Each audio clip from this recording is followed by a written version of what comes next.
The college basketball experience preview and picks episode for Sunday, November 23rd. The Sports Gambling Podcast Network is brought to you by Underdog Fantasy. Yes, Underdog is hooking up new customers. Play just $5, get $100 in bonus funds when you sign up with our promo code. That is TCE SGPN. So do that. And remember, as always, folks, to let it ride. Hey, this is John Sally, and you're listening to SGPN. Let it ride.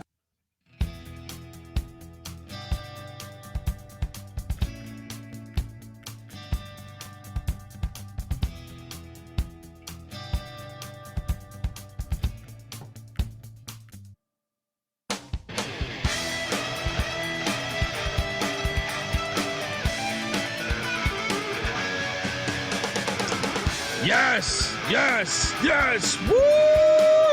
Welcome to the college basketball experience preview and picks episode for Sunday, November 23rd. Here we are. Are you really final week of the of November coming up, and feast week in full effect here as we're sweating out Northern Iowa and UC Irvine right now. YouTube.com/the college experience. Hit that like and subscribe button. If you're wondering who the hell you're listening to, that's fair. My name is Colby Database Dan, aka Pick Don D. That's not a pick. This is a pick.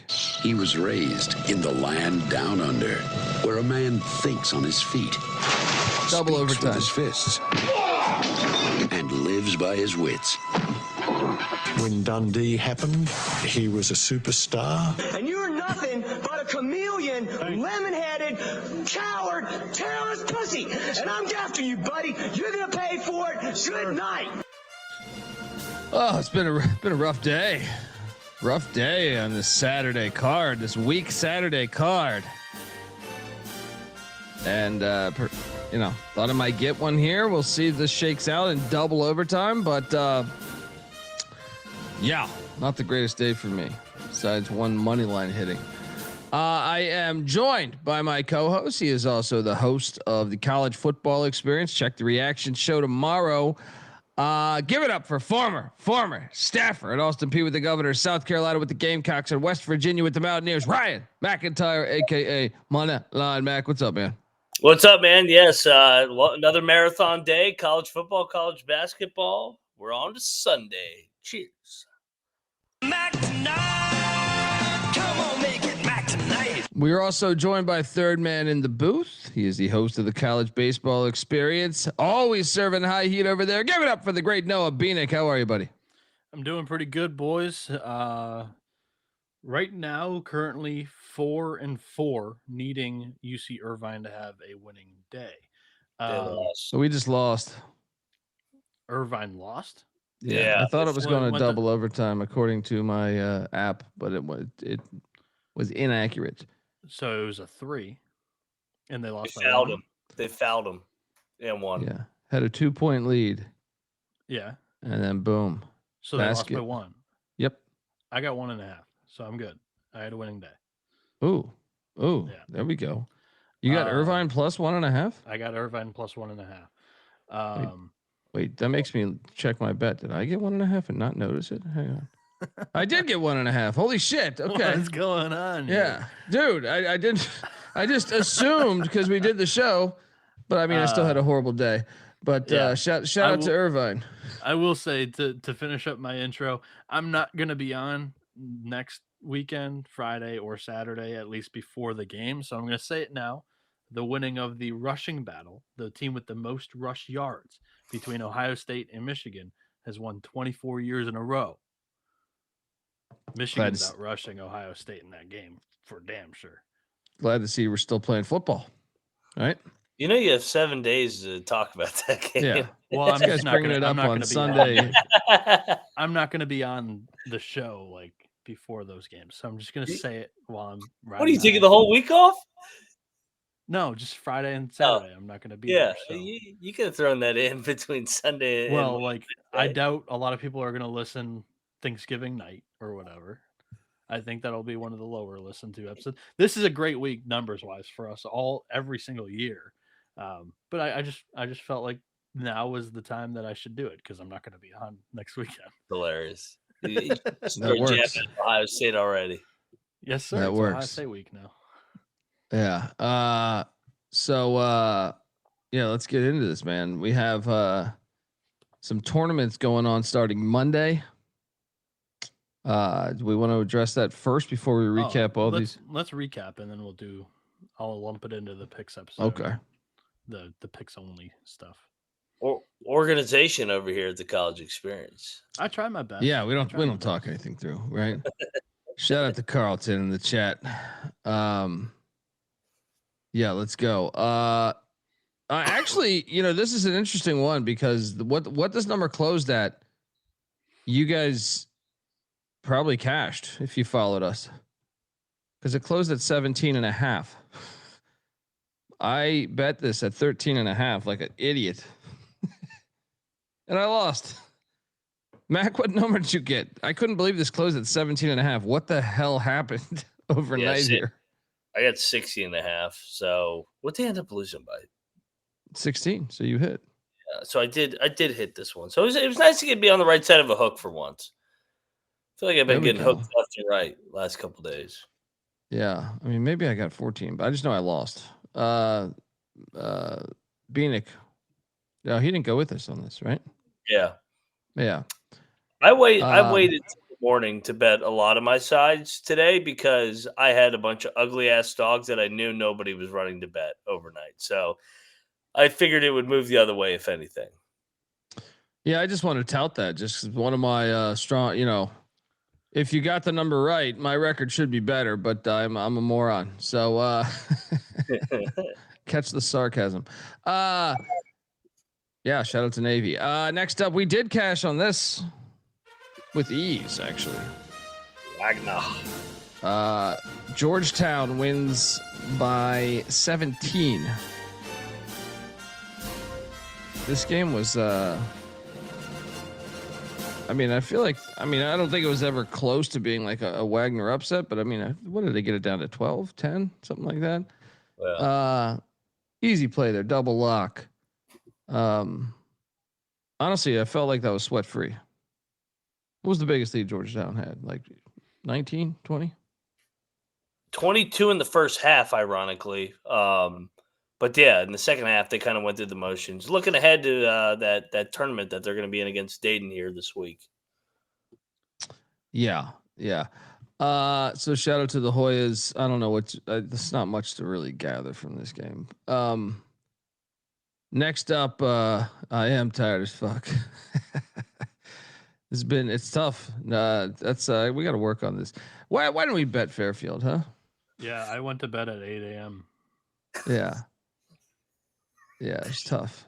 The show ended at 5 last night. What time did you get up, Bieniek? Like right before the Michigan game, football. Oh, okay. So what? 3:30. Yeah, That ain't too bad for you. Yeah.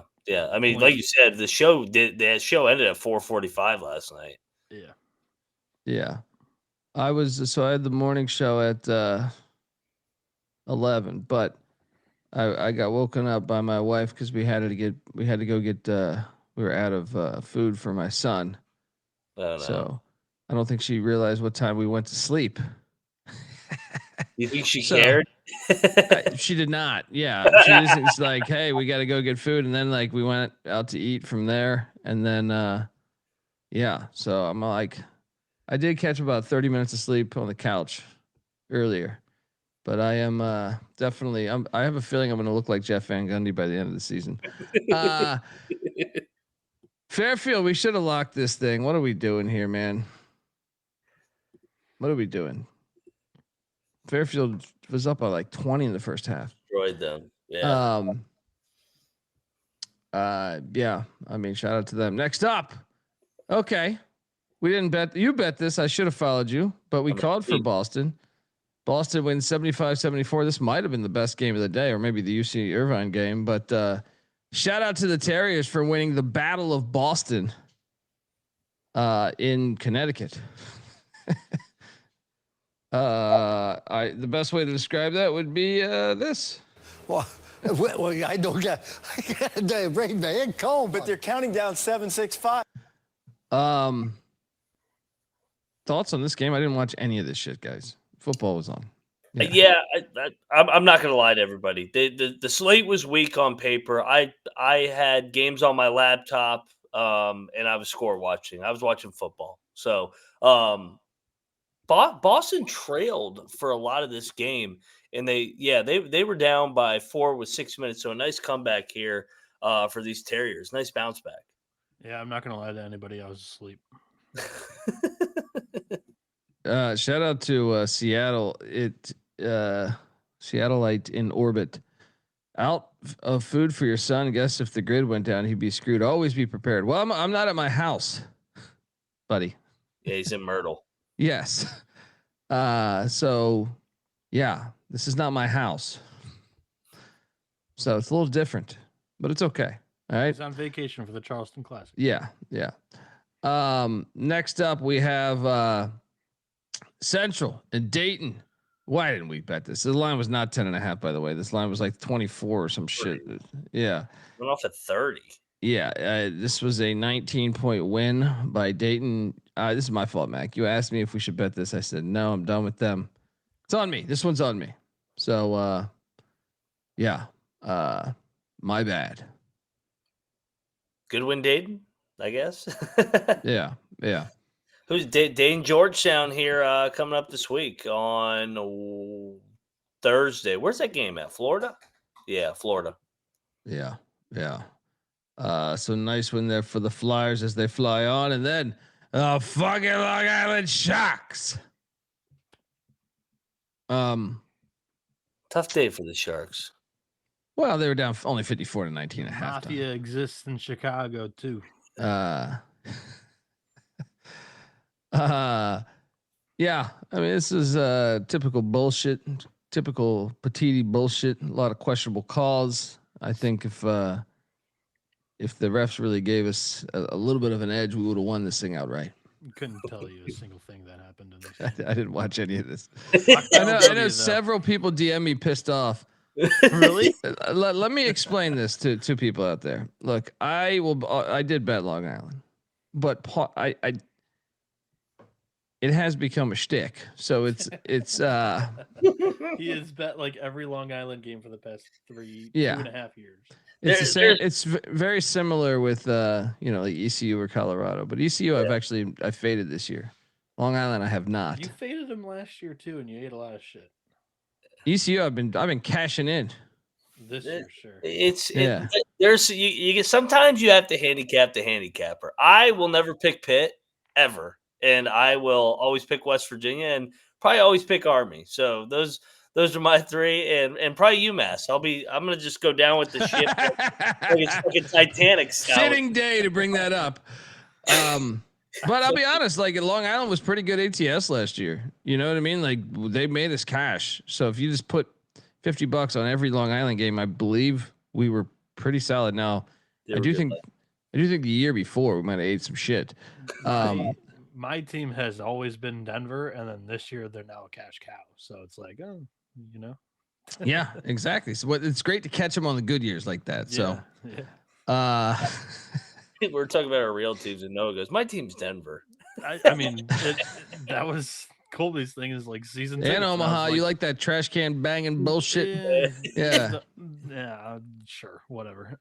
I liked bringing it up because you hated me bringing it up. So that was the shtick last year. Like, hey, here's the trash can clip of the day.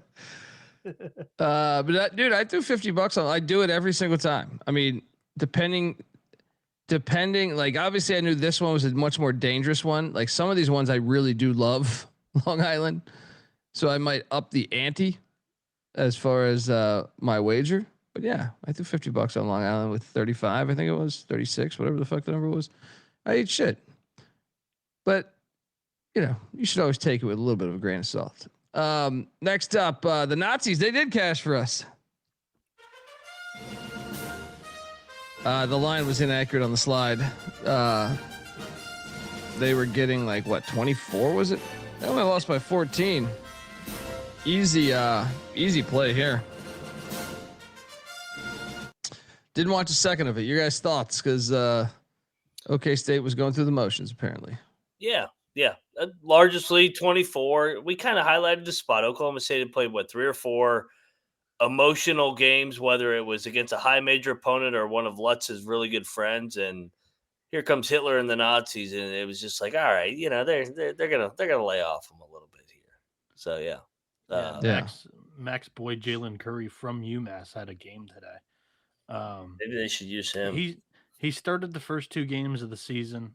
He might have gotten hurt. I don't know what happened against Prairie View and Corpus Christi where he didn't touch the floor. South Florida, he only played 13 games, but today he played 13 minutes.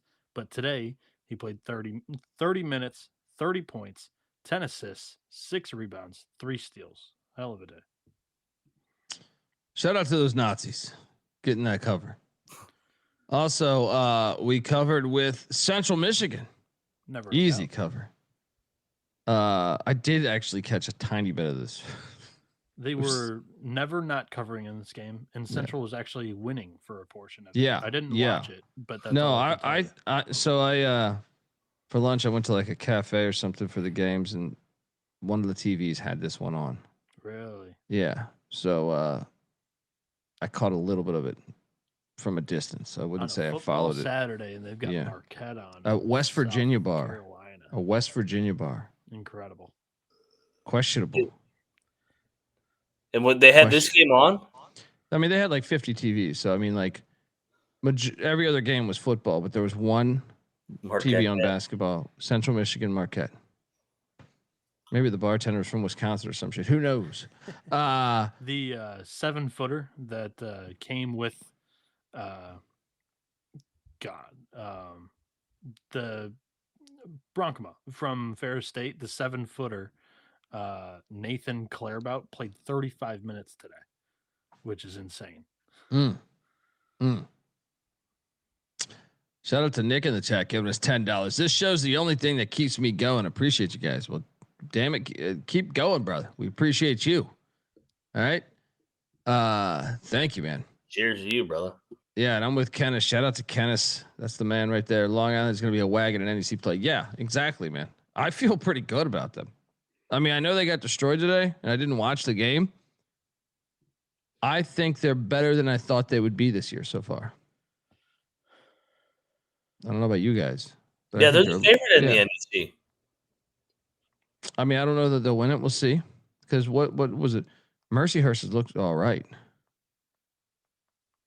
Didn't we note that the other day? Like I was like, Central Connecticut might fuck around again. I actually, you got to favor Central Connecticut right now. They got a whole new team, but they just keep reloading, man. It is an entirely new team, and that's been an impressive start for sure for Sellers. We've talked about them a couple of times this year and yesterday. He's a good coach. Yeah. People are saying Marquette is definitely ass this year. We cashed on CMU. What happened? Utah State. Okay. Yeah, this Utah State Fresno game is phenomenal. So, I got so much shit on this play. So, all right, sorry, I missed this play. I jumped on it too, man. I like the handicap. I thought your handicap was right, man. I think more times than not, it would be right on the second time. That many times you like within 2 weeks playing. I normally like that. It just didn't work. Kent State's a fucking wagon, won by 20. They are a total wagon, and on top of it, it was the second time they played in 8 days. They had also beaten Eastern Kentucky, good program. Wright State, solid program. Wilmington, really good program. Like, they've been beating really good teams throughout this, and it's like, all right, they're laying fucking double digits now. Like, come on. In-state battle here. I think Cleveland State second time around will keep it close, but no, dude, Kent's fucking good offensively this year. They're playing fast. Yeah. Yep. I mean, Mac mentioned it. We talked about them like severely increasing their tempo of pace that they've played so far this season. I think it needs to be brought up that I think the top of the MAC looks very good. You've got Akron, who looks great. Kent State, who looks great. Miami, Ohio, who looks great.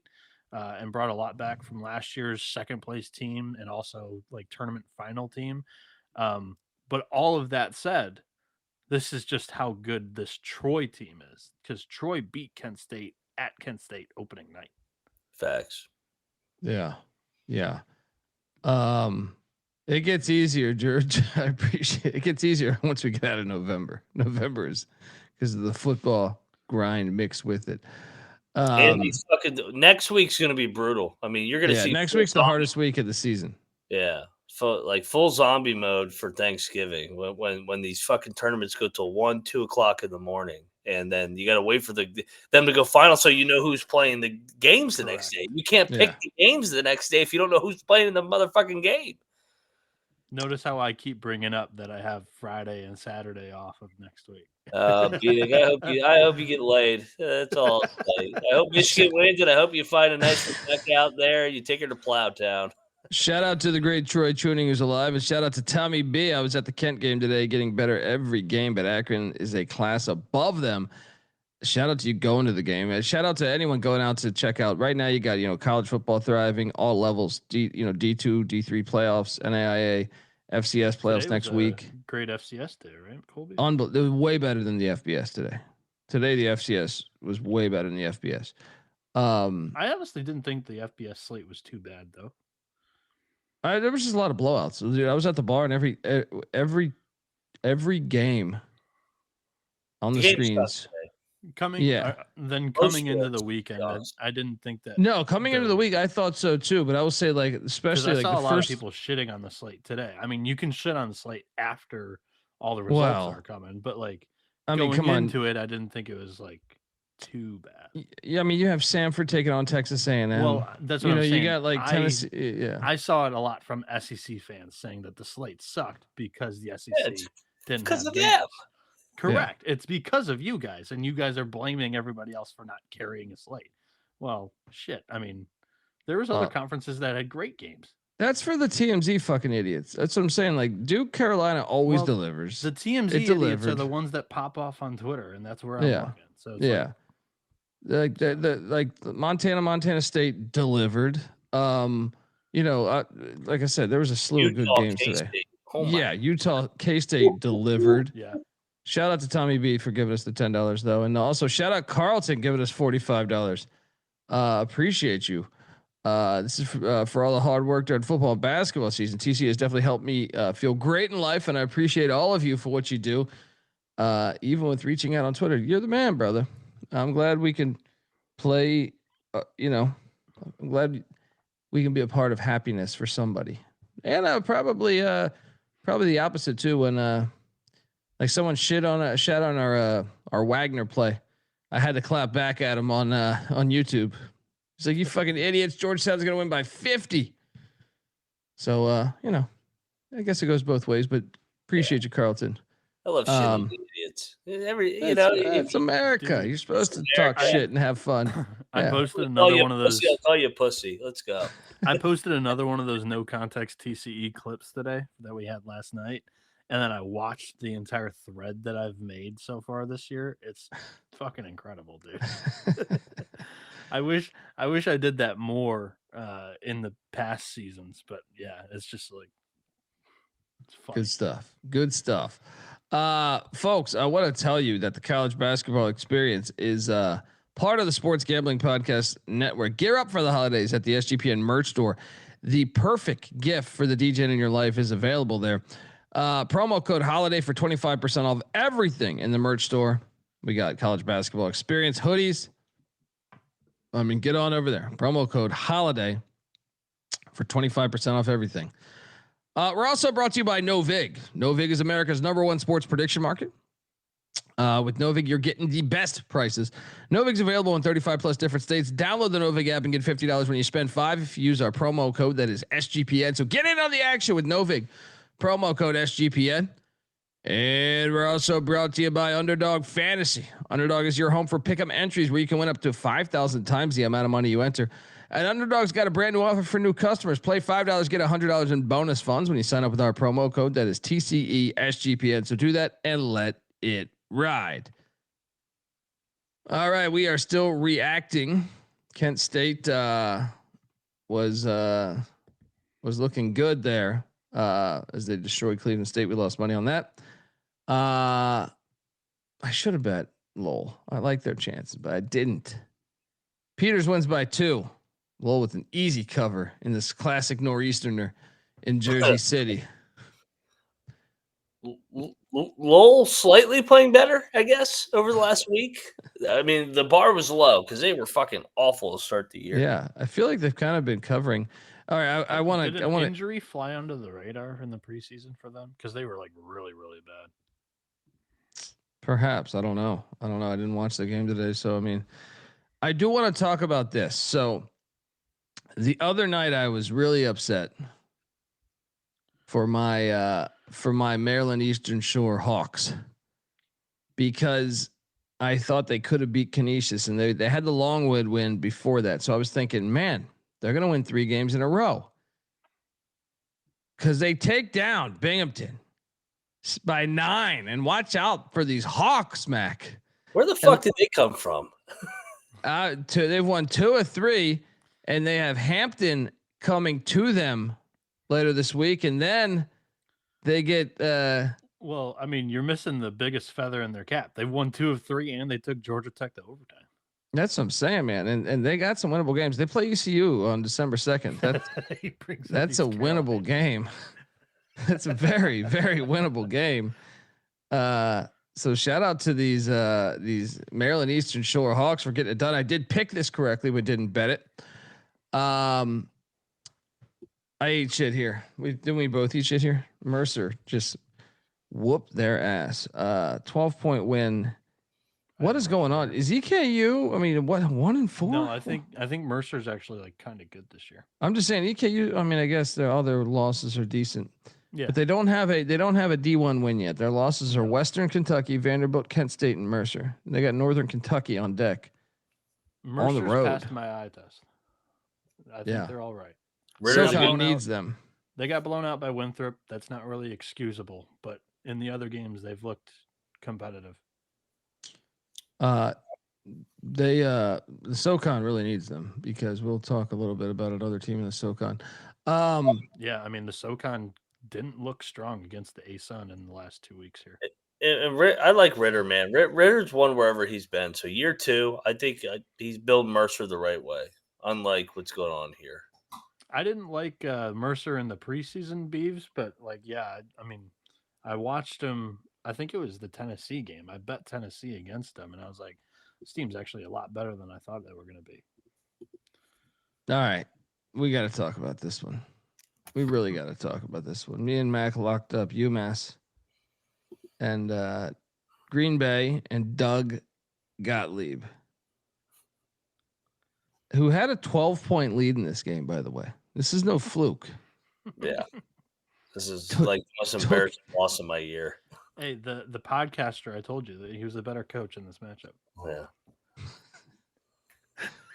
Colby asked me Unbelievable. a couple times, and I just said the podcaster. I thought you said think that broadcaster. this was going to happen. I did not. I mean, UMass.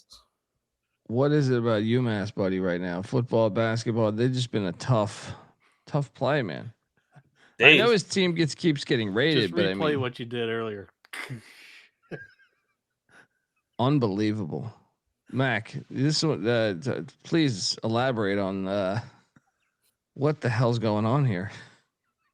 I thought they actually were playing pretty well going into this fucking tournament. I thought they played well against Charleston. They led for a majority of the game, but they let one loss turn into 2. They completely no-showed. They were flat as hell, out to lunch. They have a day off tomorrow and they play on Monday. I wouldn't want to be one of those players tomorrow. I could tell you. We were fearful that they might be having a good time in St. Thomas. Do Yeah. you think that played a role? Yes, and that is part of the problem with these tournaments on the island, where that second when it's a quick turn on 24 hours, you don't know what you're getting. But you can't lose to fucking Green Bay, Dude. Even if you don't show up, you got to find a way to still win that game by 1, 2, whatever it is. That's an embarrassing loss for you, man. That's pathetic. It is the year 2025. He is 1.25 seasons of experience, and Gottlieb has a win over a Final Four head coach in college basketball. What's his record against? Maybe has he played in the other Final Four? Has he played any other Final Four coaches? He played Self. He played Self this year. So Yeah. Okay, so he's 1-1. Yeah. Yeah, maybe he just needs to play more Final Four coaches. Yeah. But I shit on Gottlieb all the time. I don't even really dislike Gottlieb as a person. I just hate the whole structure of it because I don't think it's serious. But right now, UMass isn't very serious in football or basketball. I gotta give Gottlieb his flowers here, man, because I watched Green Bay and I thought they should have beat Minnesota. They should have. Between this and Minnesota, and didn't they beat? They took out somebody else in the meantime. They lost by 4 to Yale the other day, or the day before. Who was it? No, maybe it was just those two. Maybe we're just refusing to give Gottlieb credit that they're not. They're vastly improved. Yeah, they are improved. Yeah. They are improved. I didn't want to Yeah. give them credit just because I think the whole thing's a clown show. But shit, they shit on UMass today, so I'll tip my cap to Gottlieb. Yeah. You got CJ O'Hara, who's one of the better players for their team. He redshirted last year for this team. You've got Marcus Hall, who was on the team last year and was one of the better players, and he was the best player that returned for them. And he is one of their better players once again for this season. Justin Allen is a D3 transfer from Carnegie Mellon. That's in the Pittsburgh area. And he was an unbelievable scorer. He's been one of their better players this year. Hold on, I want to talk about this. This box score is like fascinating. Like Green Bay was 3 of 13 from 3, 23%. UMass was 27% from 3. UMass beat him at the free throw line 85% and shot well, I guess they shot 9 less free throws, but they shot a better percentage. They out rebounded Green Bay 30 to 24. They out lose. Well, that's what I'm saying. This is fascinating. Well, they were getting controlled. Well, they points in the paint is where they got beat down 38 to 28, which is fascinating. Green Bay, what?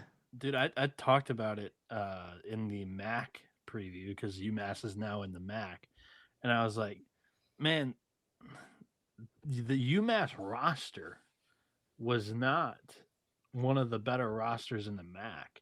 And I would have thought like transitioning from the A-10 into the MAC, they might have been able to, bring in a better roster than they did. And I had listened to their podcast, like their local podcast. And I was hearing that they were going to be the second most funded MAC athletic department moving forward. Toledo's 1 and UMass would be 2 moving forward in this conference. They have the second most resources according to the flagship podcast or whatever that I was listening to for UMass. Yeah. Which is pretty fascinating. But I mean, who knows how big, I don't know how they throw the money around. You know what I mean? Like, is football getting more, but they made the move for football. I would assume football is getting some money. But they're fucking terrible in football. Their basketball is way better than football, even with losing to Green Bay. Shocking result on the island there. Yeah, I mean, back to my point. Like they beat Central Connecticut and they took Charleston to the wire the other day. This was a complete dud today. Yeah. The podcaster. He's good on the island. Good for Gottlieb. This thing saved me right here. Plus 375. Was the basket 10 feet tall on the island? Don't know. Maybe.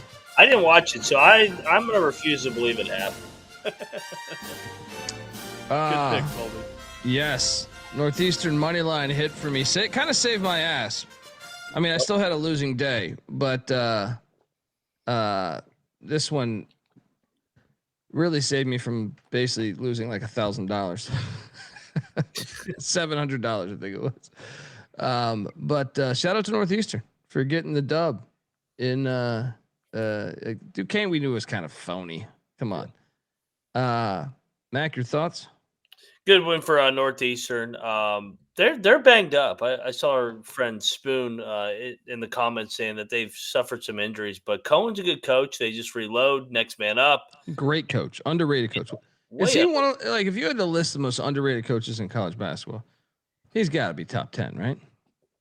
Definitely, or at least top 15. He's just one of those guys that you never see on, and doesn't get any credit or is ever covered. But he's been at Northeastern for 20 years, and he's been a winner there and taken multiple teams to the NCAA tournament at a tough job, man. That's a tough job in that league.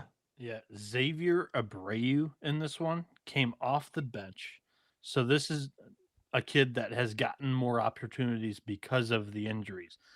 Against Boston, a crosstown rival, opening night, he didn't see the floor in an overtime game. He played 4 minutes, 6 minutes, 7 minutes in the next 3 games, then 25 minutes the other night against Princeton. He put up 17 points with 3 steals, but he fouled out after 25 minutes. Tonight against Duquesne, 32 points, 10 of 13 shooting inside the arc, 1 of 4 outside, 9 of 10 at the free throw line. He had 5 rebounds, 2 assists, 3 steals, 1 block, 1 foul. Like, kids come out of nowhere. He's a freshman. Xavier Abreu. He's a local kid out of Lynn, Mass. Let's go. A name to know. Let's go.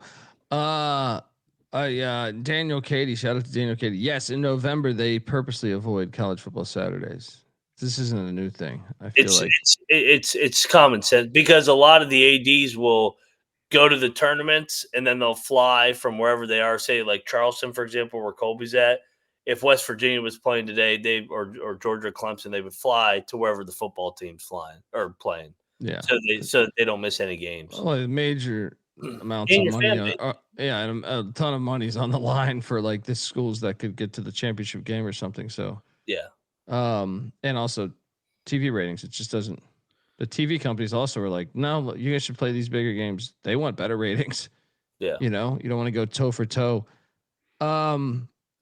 If anything, college hoops should dive more into Sundays. I don't know why they've continued to stay away. Mondays too. I mean, this Monday, because it's the holidays, it delivers, but a lot of Mondays are weak. Yeah. Sundays nights in the afternoons, like that one's understandable because of the amount of NFL games, and NFL's king, and you can't deny those numbers. But Sunday night, when there's only one football game going, like begin your games at 7 or later, 7, 8, 9, like that's a time that definitely needs more games. Yeah.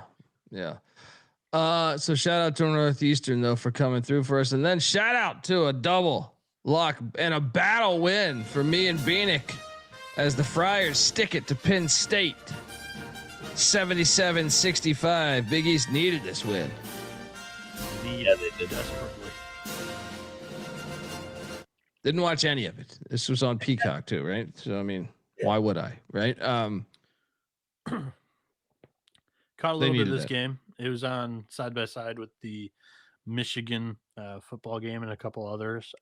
For me, Providence was the better team throughout the 40 here.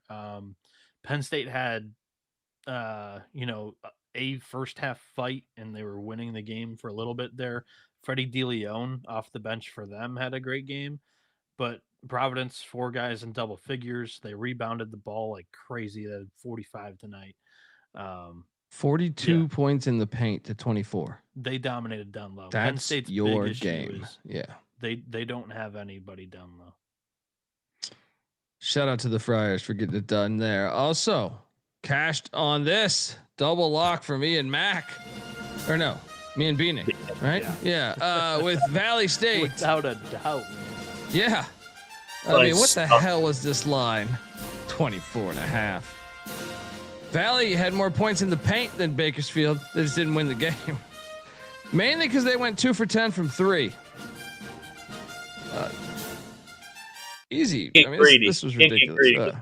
Take what you can get. Yeah.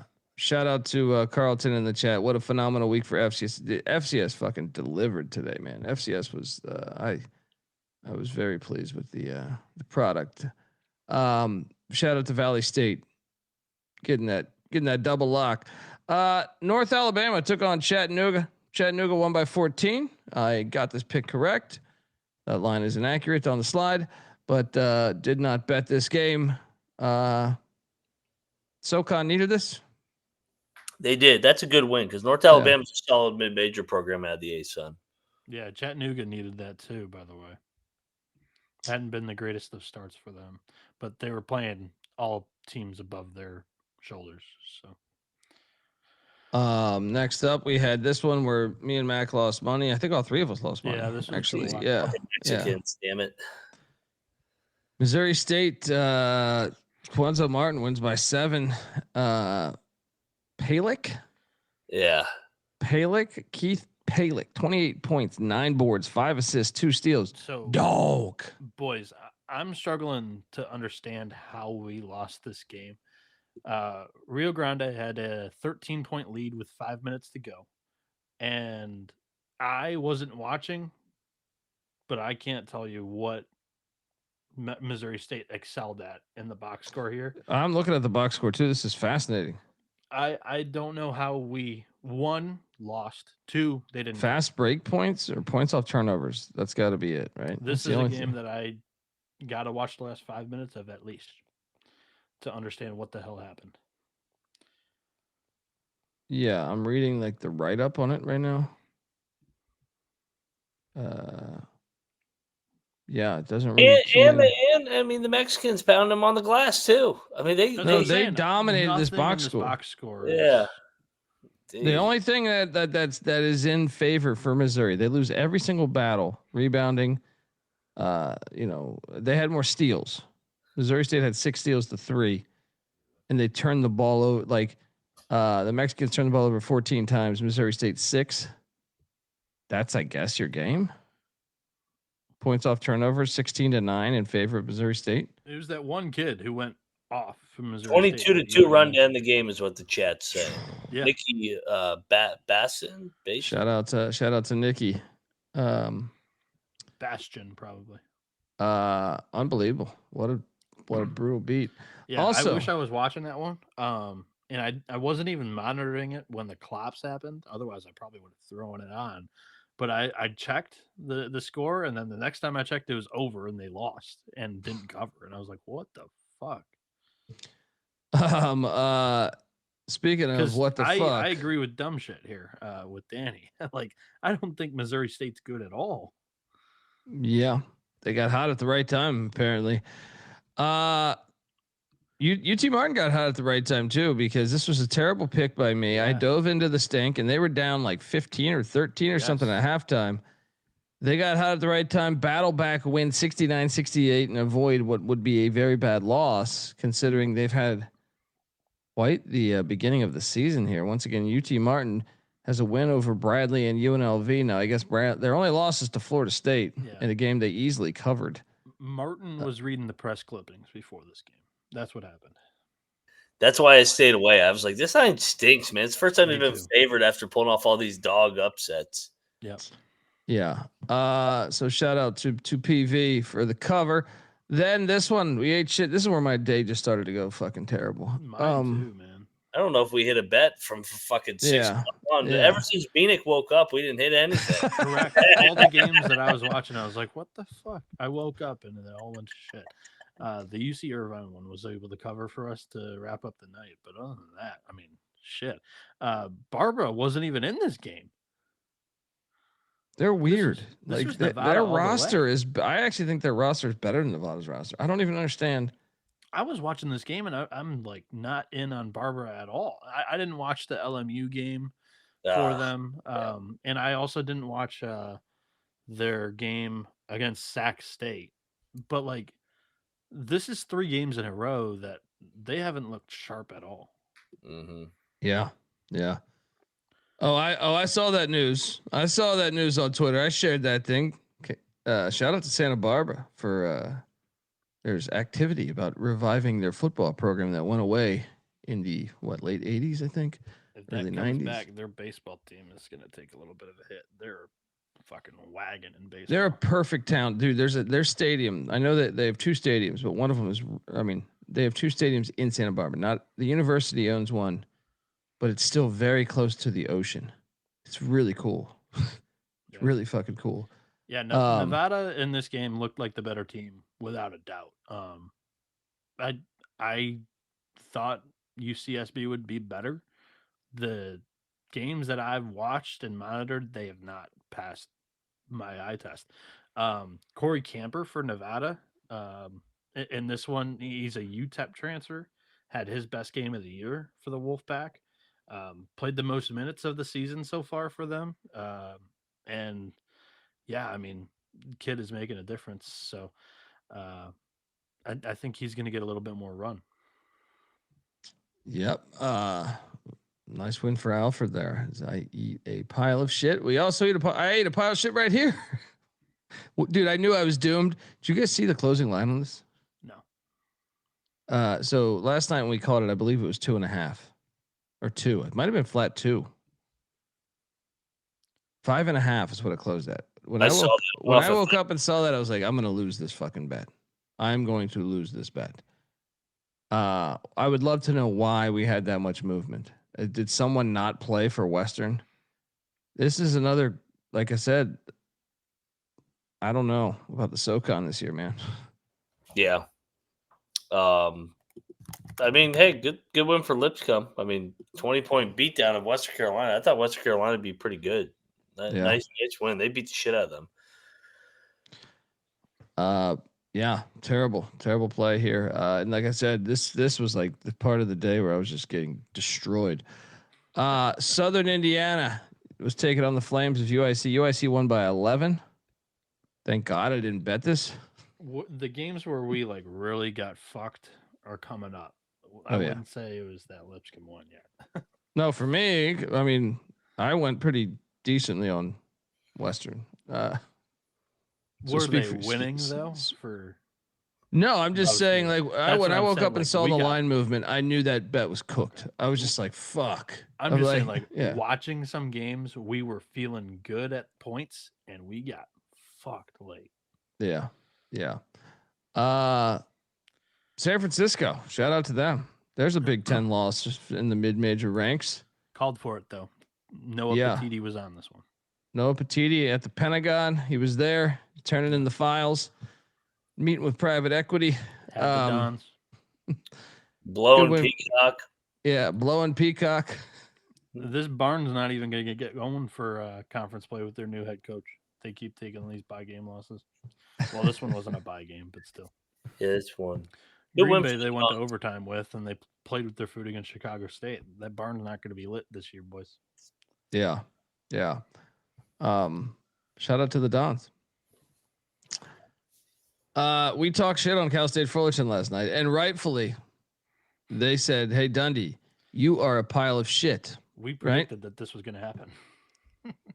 We called them the worst team in California. Yeah.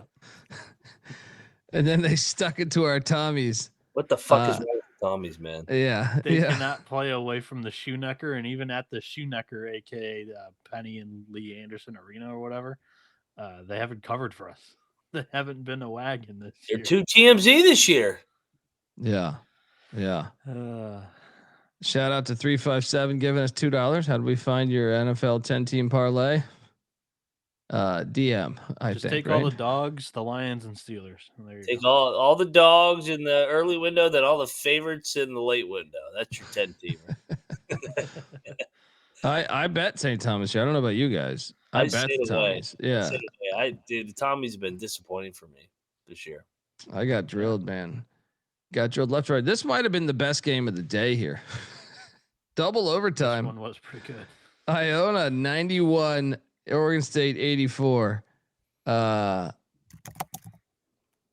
Quite the game there.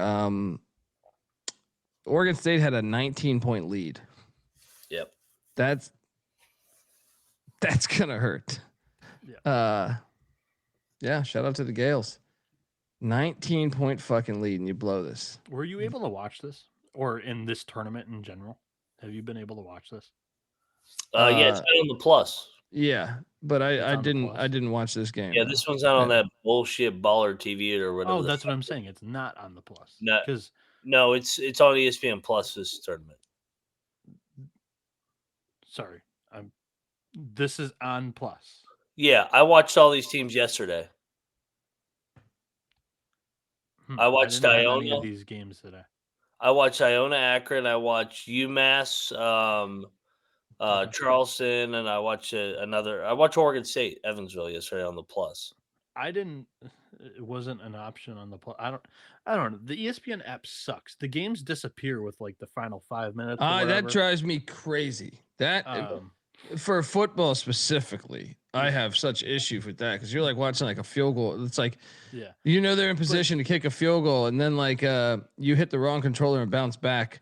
Or bounce out of it on accident. Correct. And it's gone. And then you're quickly trying to type in Eastern Illinois or whatever the fuck, to the search window because it doesn't even pop up. Yeah. I was looking for this game. I thought it was on ESPN Plus, but I'm like, maybe this one's the one that was on Baller TV or whatever the hell it is.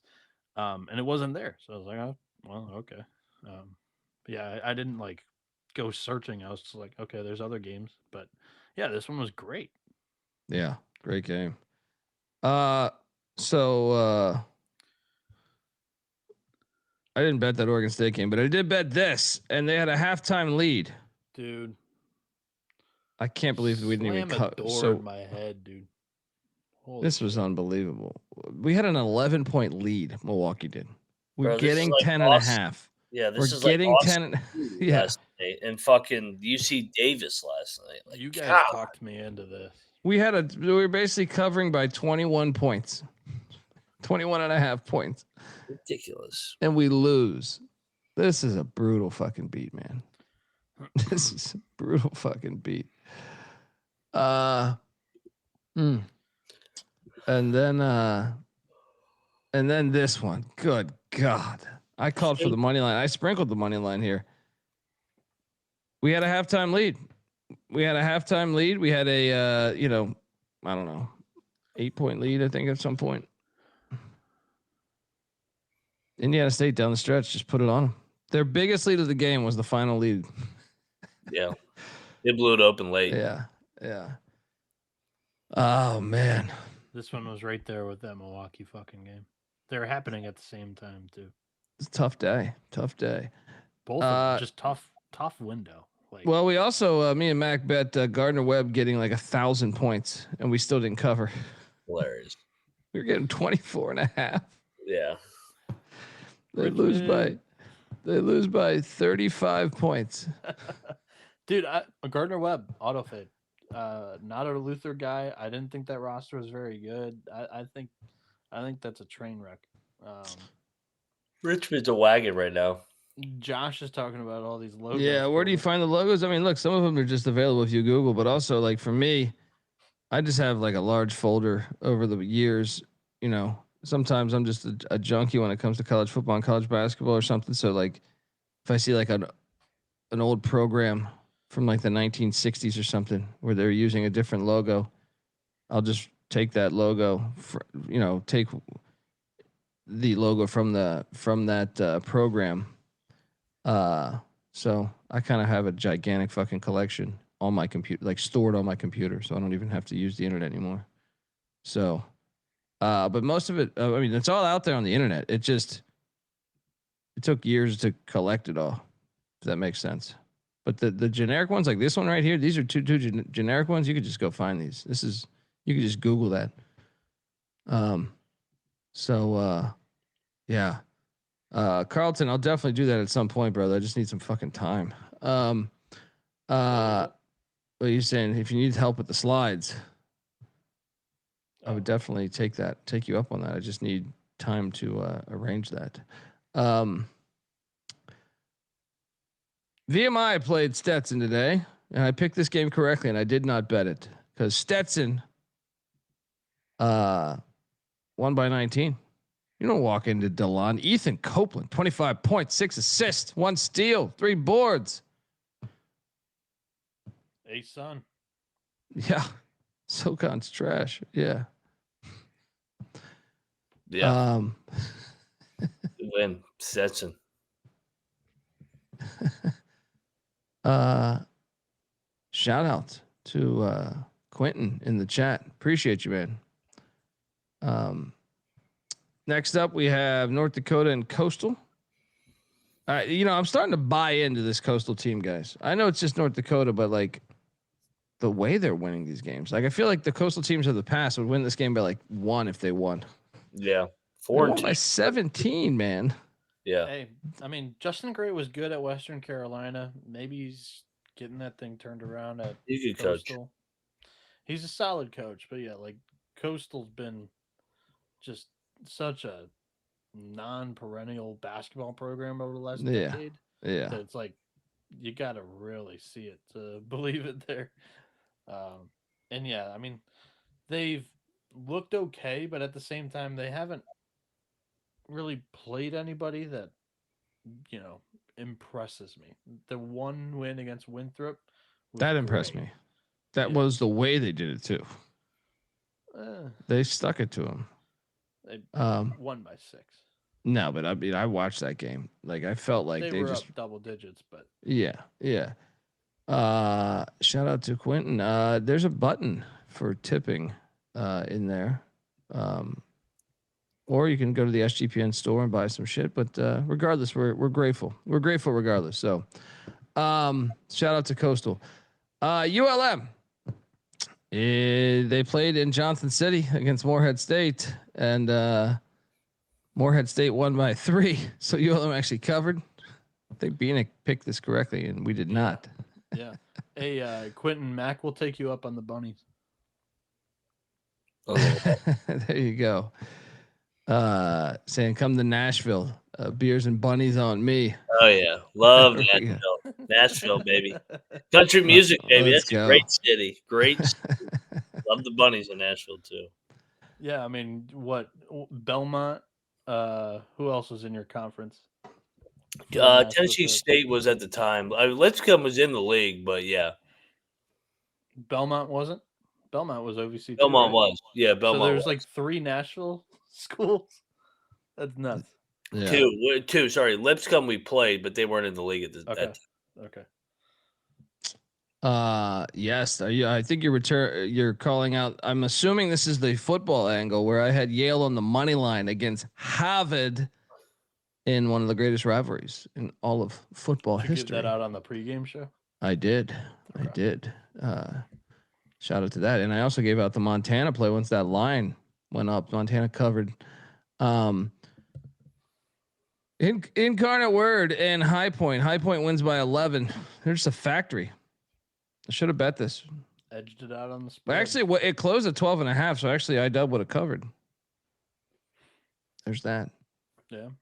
High Point today did it without Rob Martin too, which right when I was starting to buy into that guy, like being one of their ball dominant players and like kind of everything was revolving around him. He was kind of quiet in this tournament, I would say. He played well against Canisius, but yeah, I mean, this team is just really good 1 through like 8 or 9. They go 9 deep.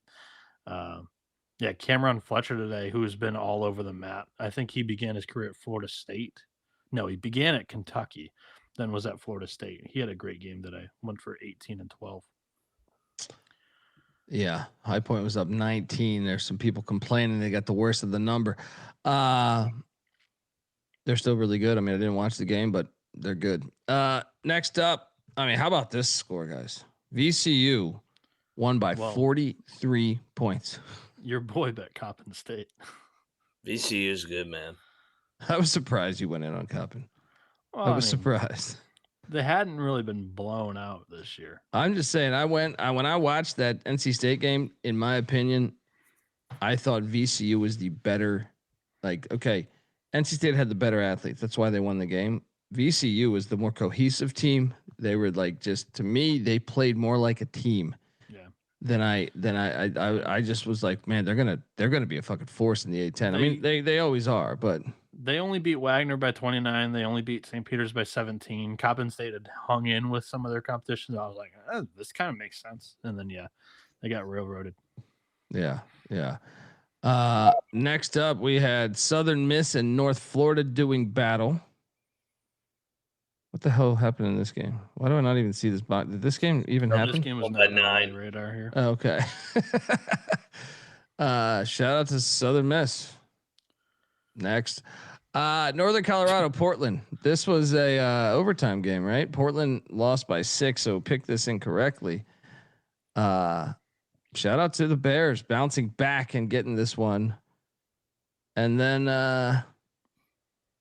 I ate shit on this one here as I had Weber State and they lose by 1 to Arlington. I thought this line stunk. I went in and of course it burned me. Any takeaways from any of those games, guys? Northern Colorado or Arlington? The Weber UTA was a really good game, back and forth.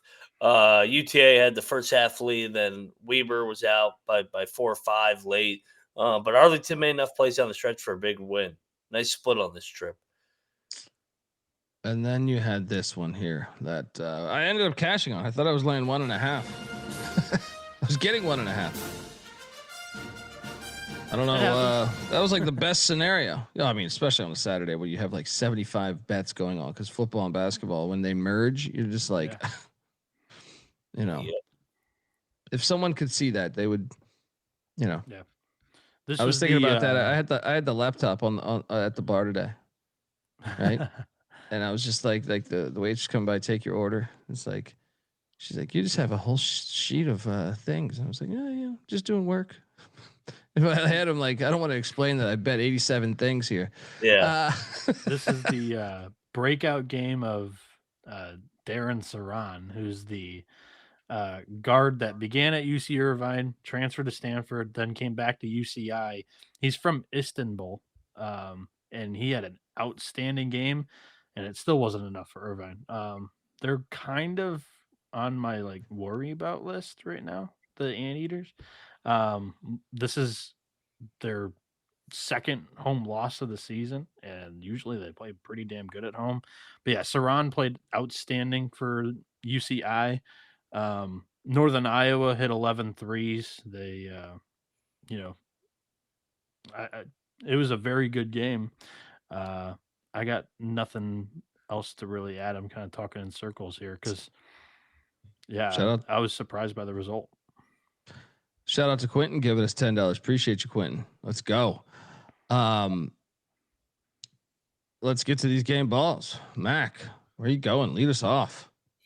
Game ball number 1, Maryland Eastern Shore. Where did this go? Yes. They're rolling, baby. Yes. Let's go. I like that game ball.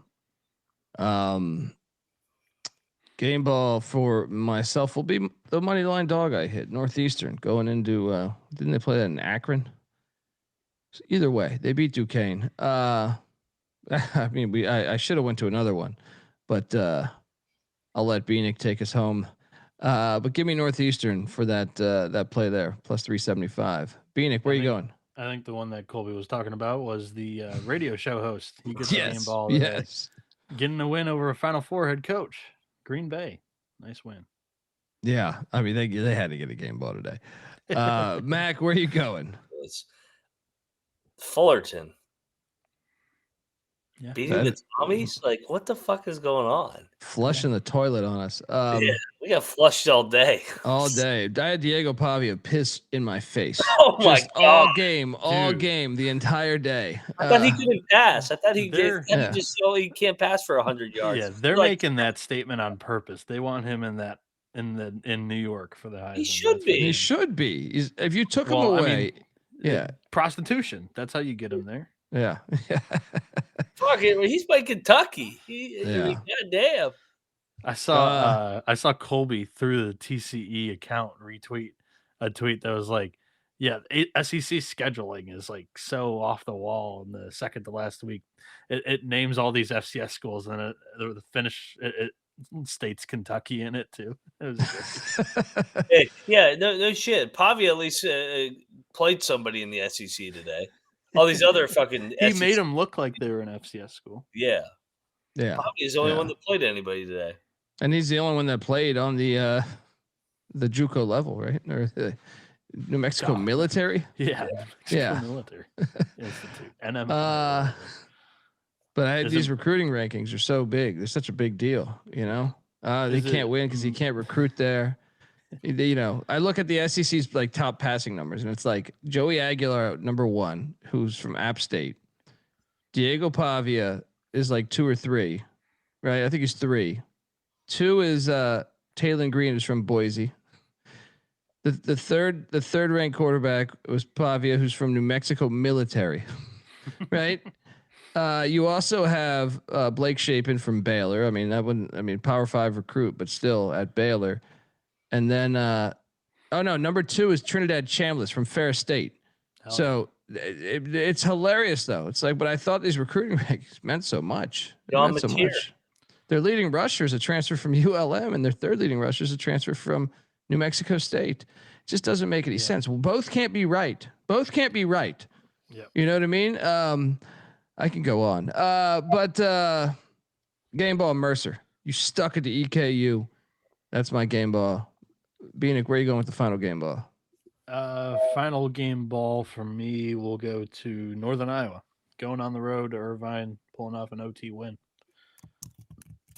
All right. There we go. Let's jump into tomorrow, man. We got some real quick before we do tomorrow. Ad read. Yeah.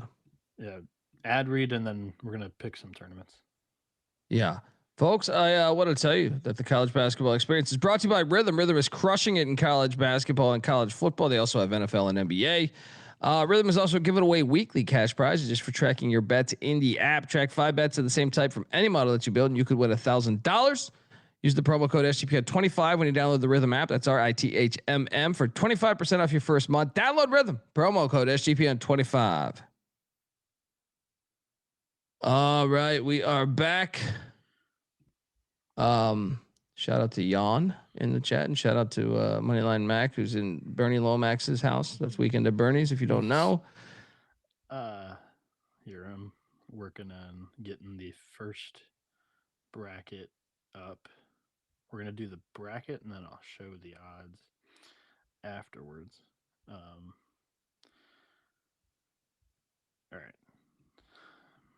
So we're gonna talk Maui Invitational here. Game 1 is Seton Hall and NC State. Game 2, USC, Boise State. Game 3, Washington State plays Chaminade. And Game 4, Arizona State, Texas. Before I get to odds, we'll let Mac get back. Colby, what do you want to say? Well, I want to say they need to keep this tournament. This needs to not go away. I love Chaminade in this tournament. I love keeping the tournament. And to me, I hope we can give them good ratings. I'll put it like this. I hope everyone watches the Maui Invitational, because this thing deserves to stay around. It's been around forever. So they're the true king, our true king. Yeah.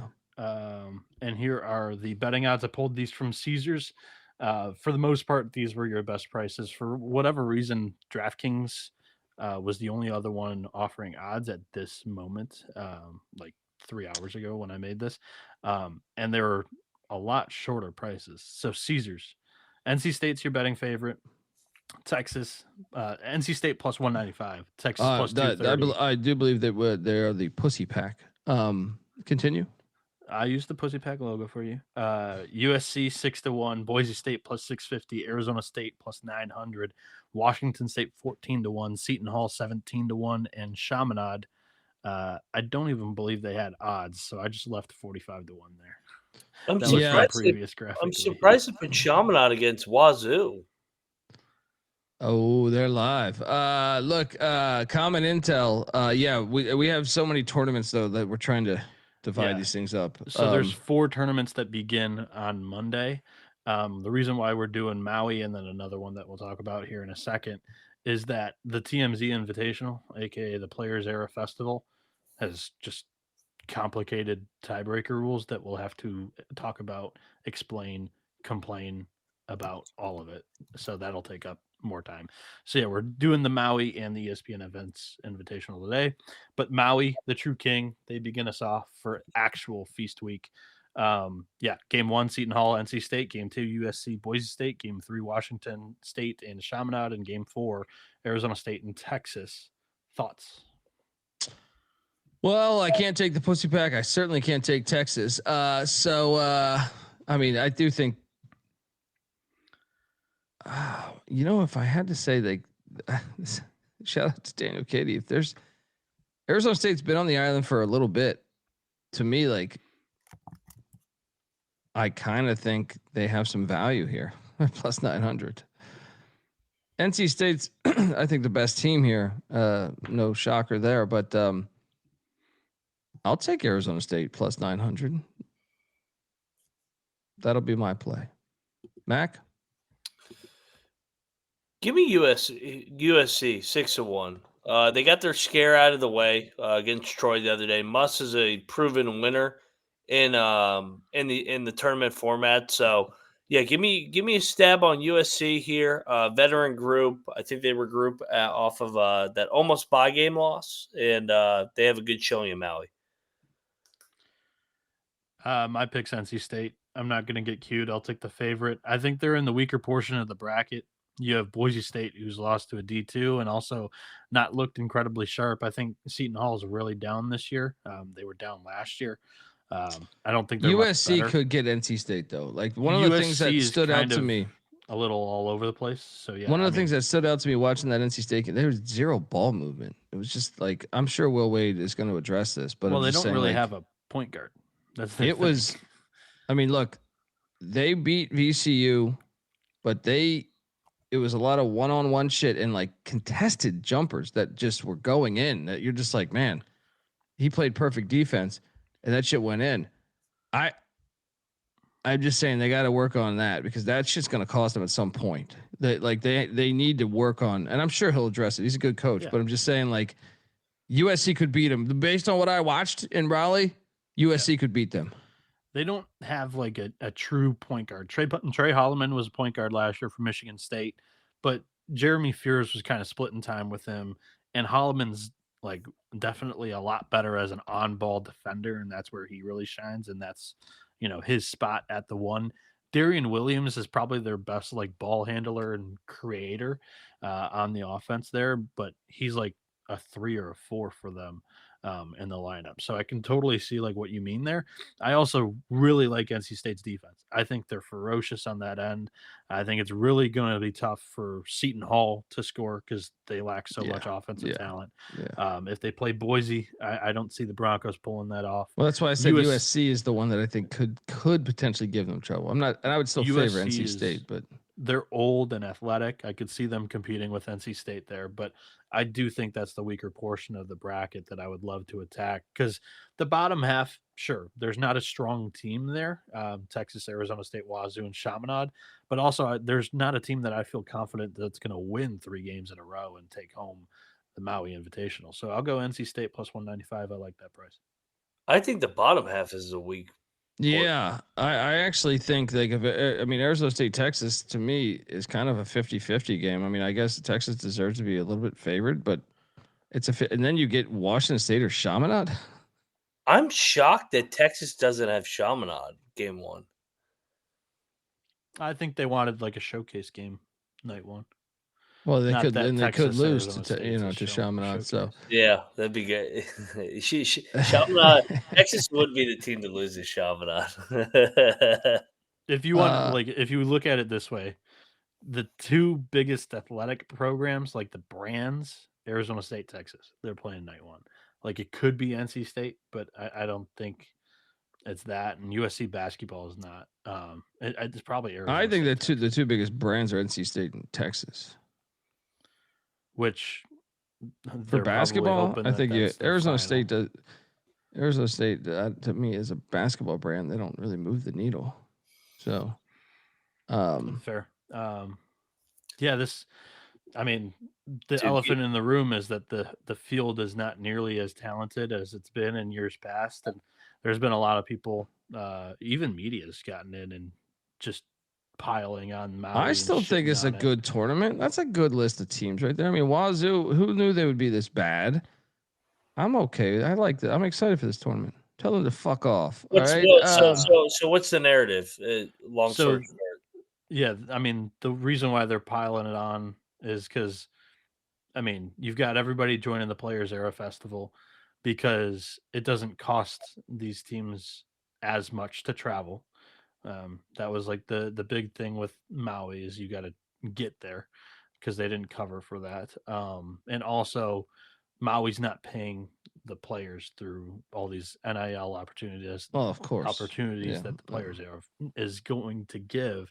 So the negatives kind of outweigh the pros, at least nowadays with the new bad bully on the block. So It's been the fad thing to do is shit on Maui. I think Maui's still incredible to one, watch, and two, experience for a lot of players and coaches. And I hope that this one definitely sticks around, but this is not one of their stronger fields that they've had. Yeah. We'll Well, see. I mean, Watch the games be fire though. We saw the NIT. They Everyone will. said the NIT was going to be shit last year, and it was awesome. I was just getting ready to say, well, then fuck the SEC, fuck the Big Ten, and fuck all the other high major leagues too. Let this be the premier mid-major tournament every year, and I guarantee it'll deliver. Yeah. Like it's, I mean, we're still gonna watch it. I mean, yeah, you're not gonna have the bigger brands, but if it's just like, oh, we're not getting paid NIL, they're getting paid enough fucking NIL. We don't need another fucking tournament to pay these guys more money than they already should get. I mean, fuck, you got guys like Kentucky that say we can't give effort, and they're getting paid millions of dollars. Yeah. Fuck these players. My pick, I'm staying chalk. I'm going NC State. Re-say your guys. Who are you guys on here? Trojan man. Sun Devils. Bobby Hurley. He's been out there on the island. All right. He just took down the Rainbow Warriors. Let's go. That might be counterproductive for Bobby Hurley out there that long. And then the second tournament that we're going to talk today is the ESPN Events Invitational. This is the bracket, the only one that we've got odds for. There is another bracket that is playing during this time period and whatnot. But yeah, we have odds on this one. It's BYU, Miami, Georgetown, Dayton. BYU's minus 220, Miami plus 540, Dayton plus 600, and Georgetown plus 650. And then we'll talk about the other two tournaments that have. Where is this? Orlando? You said? Yeah, basically it's Kissimmee, Florida. Okay. Yeah, basically Orlando. I mean, so the second team odds on is Miami. It's not. So yeah, BYU minus 220, Miami plus 540, Dayton 600, and Georgetown plus 650. I'll take Georgetown. I like Georgetown too. Yeah. I'm a bit surprised at the odds, a little bit. So, you know who's been great in these tournaments has been Anthony Grant, though. That's right. Remember Maui? Yeah. When he's beaten Kansas once, he's beaten I think Carolina once in some of these events. Oh, it should have beat UConn too. Yeah. Remember that? Yeah. They should have got UConn. No, they got robbed. They did get it. Okay. Yeah. Who did they? Was it Carolina? They got robbed. Yeah. North Carolina. They got robbed. Yeah. And then in previous years, they've gotten Kansas in this. Give me Dayton, man. I'll trust the experience of Anthony Grant. They do a good job of rallying when it's them against the world. I mean, you got to pick that side of the bracket because BYU and Miami play each other, so it's like, yeah. Give me those Flyers. Yeah, so, on the Hoyas. We'll talk TMZ Festival on tomorrow's show. Also, Fort Myers begins on Monday. We'll see if we have odds on that. The other ESPN Events Invitational, the bracket begins on Monday. This is the one that we had odds on. This one begins Thursday. But yeah, we'll see what happens with all of that. And let's talk about some games on Sunday. And Troy makes a good point. The Dayton fans travel like crazy. They're fucking psychos. That's a great fan base. Yeah. That's part of the reason why they do so good in these early MTEs. Yeah. Is they travel like a major program. Great point. Andy's already there. Troy is already in the Orlando area with a wedding there. Boots on the ground. Yeah. We do need Long Island and Maui. I agree. Bayou bets. All right. Let's fire away here as the opening game is Alabama State in Colorado Springs taking on SIU Edwardsville. All right, I had enough of this. Lock. SIU Edwardsville's getting this thing done. Lay the 3.5. Let's go, Edwardsville. Get your shit together. Mac, what are you doing here? So this is game 3 out of Colorado Springs. Give me Edwardsville on a bounce back. I'm with you. I'll lock it up. I think that they get this thing done. Double lock on Edwardsville. Bieniek, triple lock? I like Bama State here. Wow. Okay. Next up, we have Delaware State taking on these Miami Hurricanes. Miami's laying 34.5. Dude, Delaware State, I watched a little bit of that game the other day where they almost lost to Keene. No. What did I say it was supposed to be called again? Didn't I miss? I don't know. They played somebody. Keene. They played Chinese Keene. Well, somebody in the chat said it's pronounced Kane, I think. Too. Yeah, I think that's what it was. Something like that. I'll lay it with Miami. Not betting this fucking thing. Mac? You said 34.5? Yeah. I like up Delaware State. they got their attention off that D2 game. They're looking ahead. They got BYU on Thursday and Thanksgiving. Look ahead of that tourney. Early start, sleeper spot. Football team got a big win. Let's go, Delaware State. No, they didn't. They got a big loss. Buddy. No, they Miami, lost. Miami. Okay. They're saying. Yeah, D-Jacks got a big loss. But yeah, the U got a big football win today. Bieniek, what are you doing here, buddy? I'm on Delaware State, no bet. Next up we have Binghamton, Canisius, the game we all want, the people's choice. Buffalo, Kessler Center. Canisius won by 7 last time they played. I don't see a number on this line, or I don't see a number out there. I can't talk. Anyone got a number? I'm checking. Check the Pick Spades SGPN app, free to download in the App Store and Google Play stores or sportsgamblingpodcast.com. Was there no number? Yeah. I don't see a number on this one either. It's a pick. Oh, Canisius is the play. Total of 137.5. I'm not locking this. Give me Canisius. Mac? Give me Canisius as well. Binghamton coming in here red hot. Fade that. They're red. Didn't they just lose?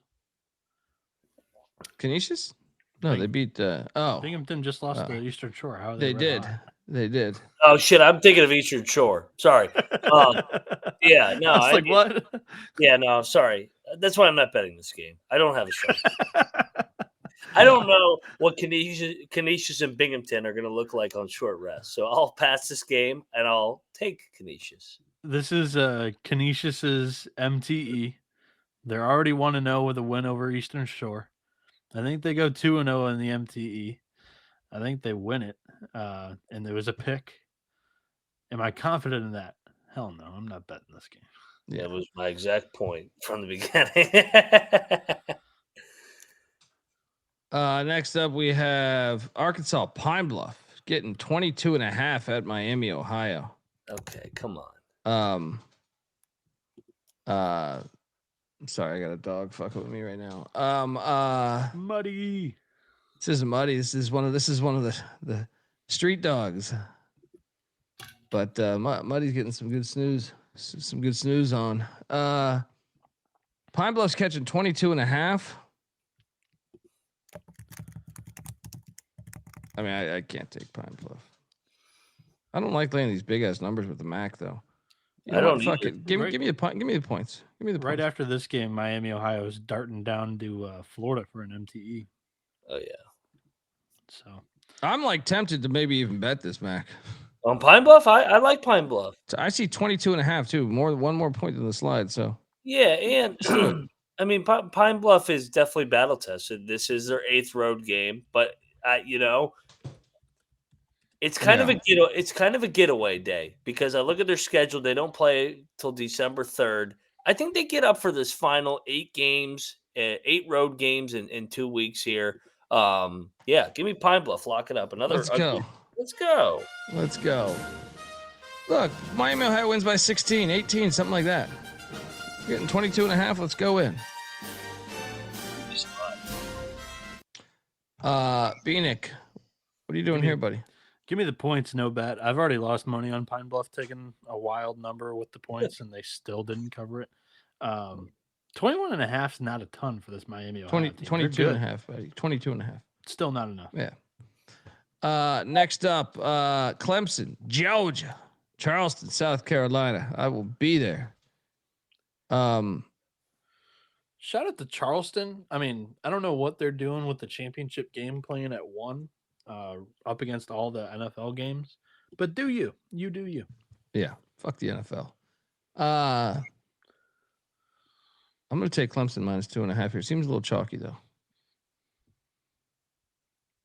I'm not going to bet it, but give me Clemson minus 2.5. Can we talk about RJ Godfrey too? Began his career at Clemson, transferred to Georgia last year. Right now he's back at Clemson. There is. It's the RJ Godfrey game. Yeah. I mean, he's got to give him some intel, right? I'm laying the 2.5, but I don't feel super confident. I mean, Clemson will have the crowd though. These Georgia fans did not travel here at all. At all. Actually, that maybe I should like it. The more I think about that, it seems really chalky. But I agree with you. I like Clemson in this matchup. I'm scared of like how possibly public this could be, but I don't think this is enough points. I'll lock it. Let's go. I mean, the Georgia has no fans there. Clemson wins by 5. Double lock. Mac, you in? Yeah, I mean, I guess both teams kind of got their scares out of the way. And you could, I mean, definitely Clemson should not have won on Friday. Georgia, back and forth game, stole it at the end. I like Clemson and their experience here, Brownell and their staff to bounce back off not playing well Friday night. Give me Clemson. I'll lock it up. Go Tigers. All righty. Triple lock on these Tigers.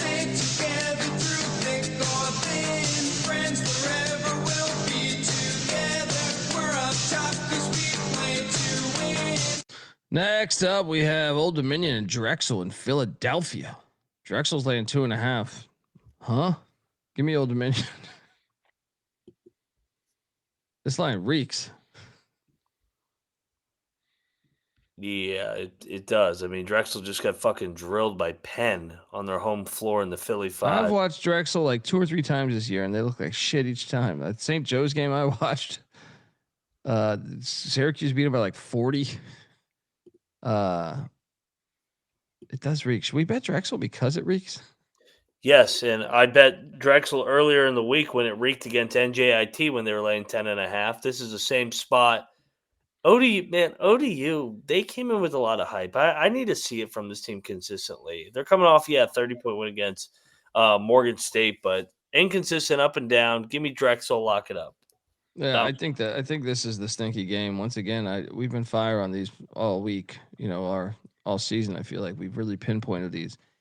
I don't know how the fuck they're getting this number. Does this make, their wins are against who? D2 and Widener, right? Where they won, and I don't even know, they could be, and New Jersey Technology. I know Old Dominion's not killing it, but I'm saying Old Dominion just destroyed Morgan State. They've played good competition. They beat Norfolk State. Norfolk State's a solid team. Yeah. They've played that. This just makes no sense. We got to bet Drexel. Yeah, it doesn't really make a ton of sense, but I'll push back on Mac a little bit. I've seen more out of ODU than Drexel so far this year. I've seen a lot out of, or a little out of both of them. No, I've seen, dude. Have you guys watched? Drexel's fucking terrible. That's why it's shocking that they're favored. Not against NJIT the other night when I took it. And I've been the bus driver of the hype, so I'm going to continue to sit at the front of the bus and man this hype train or bus for ODU. I think the wrong team's favored here. Obviously, locking up double lock on the Drexel Dragons. Are you battling? I'm taking Old Dominion. I'm locking it. Oh, so that means you are battling. All right, let's go.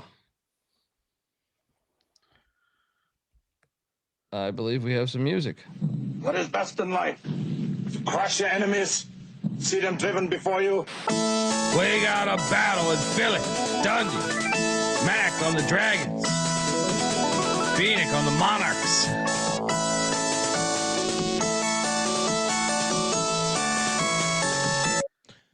Next up, Butler, Virginia. I got a battle here. I got a play here. Not a battle. I was like, you don't even know where to take. Yeah, I can't talk. I got to play. I'm taking Butler plus the 6.5. I'm also sprinkling the money line here at plus 250. Butler should have beat SMU the other day. SMU then looked like the fucking goddamn 96 Bulls against Arkansas State. I think Butler is going to win this game. Let's go. Mac? Double lock. I think this is just like the Northwestern game, right down to the wire. We're getting 6.5. I think that too much love for the old Wahoos here. I thought they should have lost to Northwestern. I think Butler gets it done here. This is going to be a fight to the very end. Lock, Butler. Bieniek? I'm taking Virginia. I'm not betting this, but I do think that they got their scare out of the way against Northwestern. Butler's best 2 wins have been South Carolina, and they lost the SMU game. They shouldn't have lost the SMU game. They were up to double digits. They were the better team that day. Fight me on that. I will. I'll take Virginia. Double lock. I mean, only one team had a double-digit lead. That was Butler. I mean, come on. It's ridiculous. Whoa. Shout out to Tribeca Capital coming in here. $400. Iona, great day in football. 2 Duke and Michigan. Shout out to Tribeca Capital, man. You are fucking awesome. And congrats on the Duke fake field goal. How great was that, Tribeca? How great was that fucking thing in Michigan? Obviously, Maryland's fucking terrible. I know Mac had that in his play as well. And then Iona, he took Iona. There we go. Appreciate you so much, Tribeca. And always grateful, man. Tribeca, you are the man. Cheers, Holy brother. moly. Yeah. Let's go. Yeah. So, Butler, you're not locking this though, Bieniek, right? No, I'm not. I didn't say they didn't have any firepower either. I just said that they haven't beaten anybody yet, and they flirted with South Carolina, who's looked awful. Next up, we have South Carolina State and South Dakota. What is this line, Mac? I want to say South Carolina State's 0-5. I think I've bet them at least 3 or 4 times, and I've lost every single time. I just feel like, what? 11.5? South Dakota's a wagon at home, though. Like last year, they were unbelievable. I know they lost opening night to Dixie State, but like other than that, like you look at last year and then you look at this, like they win at home. Great fucking guy there. All right, well I'll just take South Carolina State. I'm not going to bet it then. I thought you'd be all over this one. No, man. I think Emart will get his guys, the Bulldogs, ready for MEAC play. I want to see it. I want to see this team grow a little bit. So I'll lay it with. I'll take the points, but I'm not going to bet it. I think this line's telling. I'll lay it with the Yotes. All righty. Next up, we have West Georgia and Georgia Tech. Yellow Jackets playing 16.5. I don't care. I have to take the points, even though West Georgia is pretty shitty. They're 4-2. No, I mean like they're new to. Yeah. I mean the dude. So I watched one of those games. What was that? Tennessee Tech game? Hey. I mean, you got to take the points though, because Georgia Tech just plays win streak. Georgia Tech just plays with their food so much. They do. Give me the points, Mac. The points is the right side, but they did just get a scare out of the way. So I know they have an MTE look ahead. I like West Georgia, but I don't know if I want to pull the trigger in this one. Yeah, I'm not pulling that trigger. Yeah, I'll take the points. No bet. Yeah. Next up, we have Brown and Maine. In Brown, logo. Orono. Brown is laying 1.5 on the road. Maine beat them by 2 last year on November 10th. Should we take the Brown guys? I'll take the Brown guys. No bet. Maine's 0-5, and it's only a 1.5 point spread. Actually, Maine's going to win this game. What am I talking about? Maine is the play. Yeah. Real quick, go look at Maine's resume. They're 0-5, but every game is fucking a dogfight. 4 road losses too, and then their home loss came to the Quinnipiac. back-to-back MAC champion. Yeah, they're going to win this game, aren't they? Yeah, I'm locking Maine here. I think they get this thing done. The win number 1 here over the Brown guys. Revenge. I like Maine too. No bet. Yeah, I don't know that I'm going to bet it. You can bet that. Moneyline Mac locking up the Black Bears of Maine.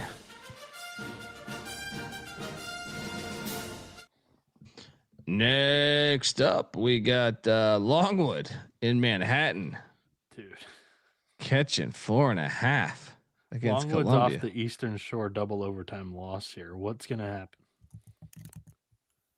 Columbia beat them by 10 the last time they played. What? I'm going to take Columbia minus the 4.5. Seems a little chalky though. Super chalky. I kind of like Longwood. Like they beat James Madison, so there's some variance to this team. I feel like they're either going to win it or not cover. I know that's like a Captain Obvious saying when the line's only 4.5, but it's kind of my feeling here. I'll go Longwood. I'll take Columbia. No bet. I'm locking Longwood. I think they went on the money line here tomorrow. I think Columbia a little bit nice start here, but I think Longwood, like you said, up and down. They got embarrassed. They're going to bounce back here on the road Foxhole spot. Give me Longwood. Moneyline McIntyre locking up Longwood on them and sprinkle that money line. He says, "Lay that wood." Next up, I don't think we have a number for this one. Does anyone in the chat have a number on this? Northern Colorado, Cal State Fullerton in Portland, Oregon. 9 Bears laying 9. They just went to overtime tonight. Give me Fullerton plus 9. Fuck it.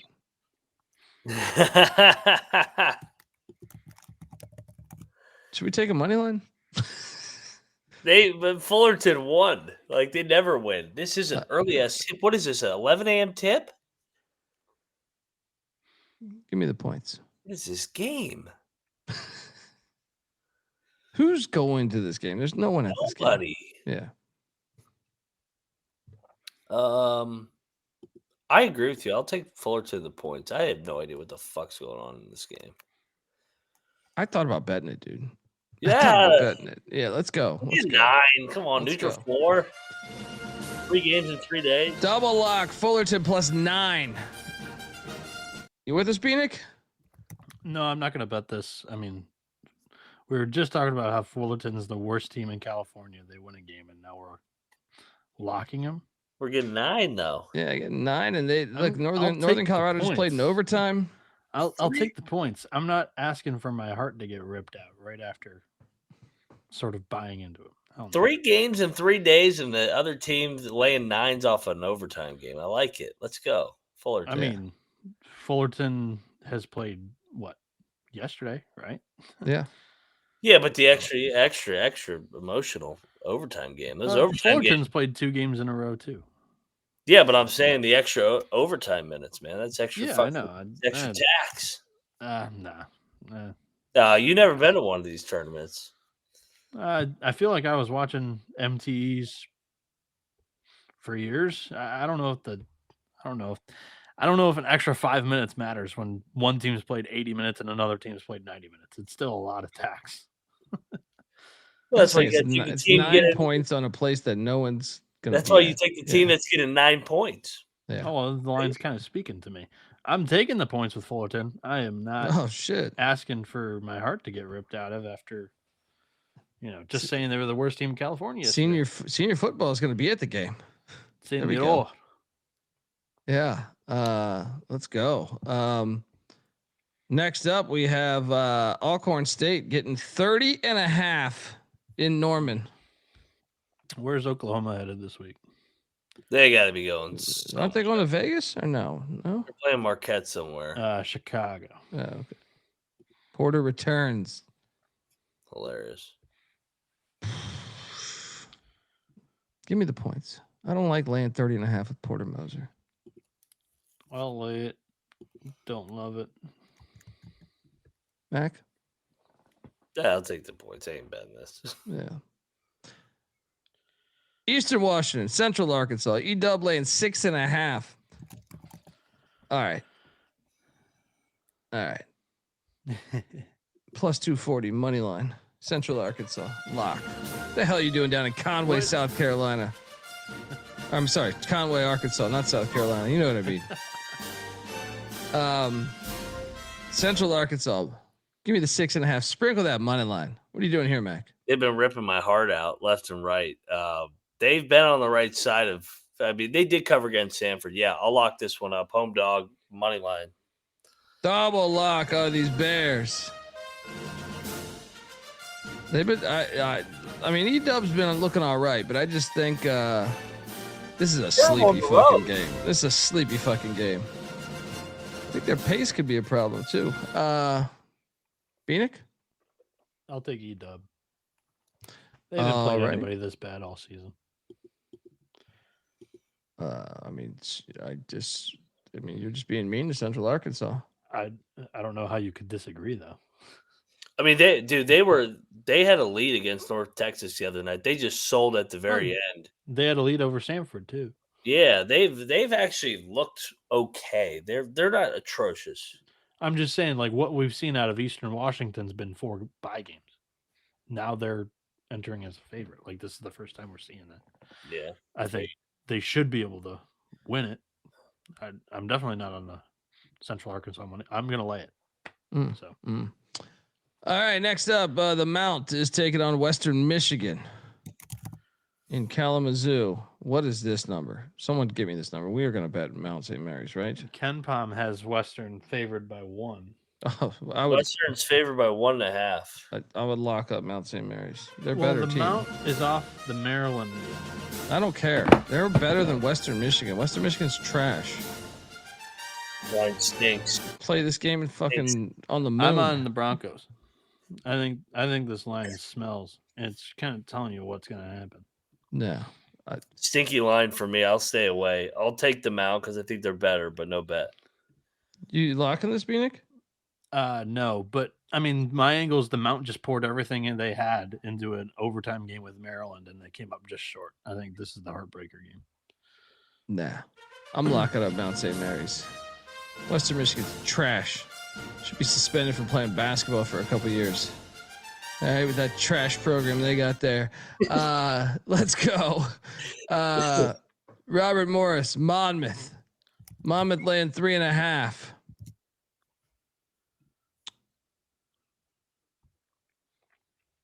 I'm on Monmouth minus 3.5 here, guys. I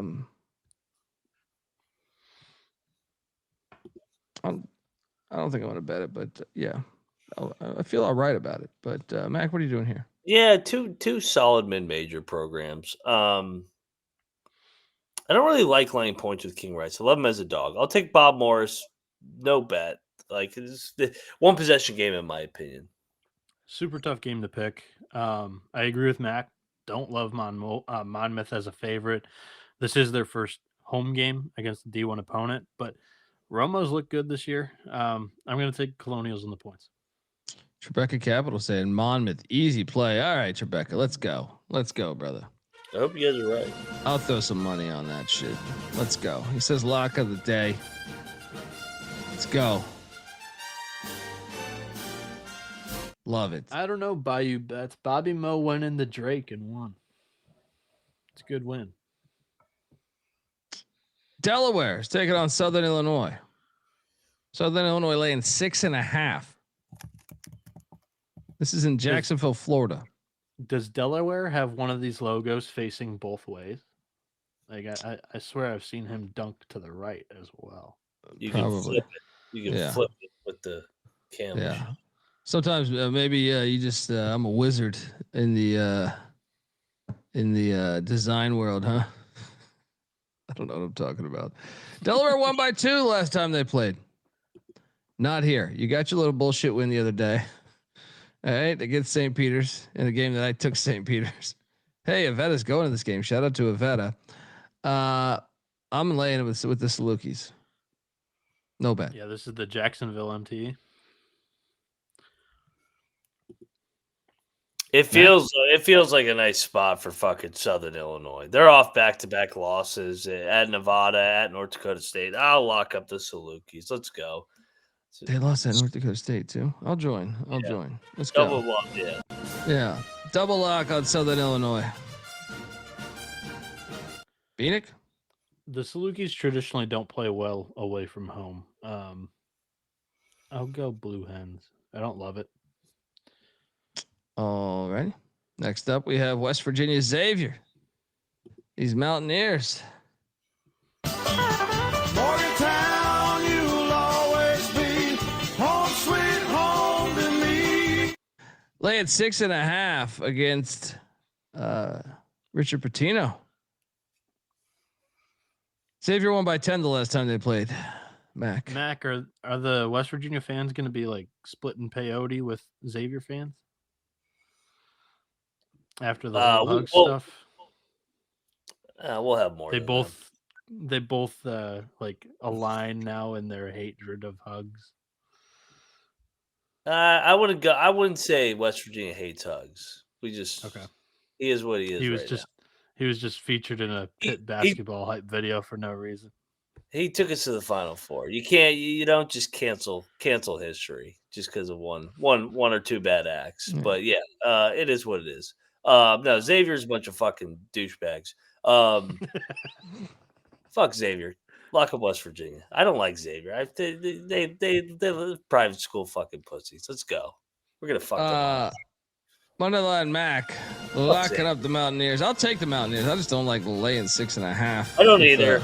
With Boss Hodge. I'm sorry, Boss Hodge. Xavier had the late game Friday night. That was a kitchen sink game for them. And I don't think they're very good. So I think the Mountaineers make some shots, pull away, and win by double digits. That last part that Max said was my handicap as well. I'm not betting W here, but I do think that Xavier poured a lot into that Georgia game to try to pull that victory out. But I don't think they're very good. I think Xavier is one of the worst high major programs this season in the country. Yeah. Howard is in Cameron Indoor Stadium. Anyone got the line on this? 40, 32, a lot to a little. Yeah, we know Shire will run it up. 36, 32, 39 and a half. Give me Howard in the points.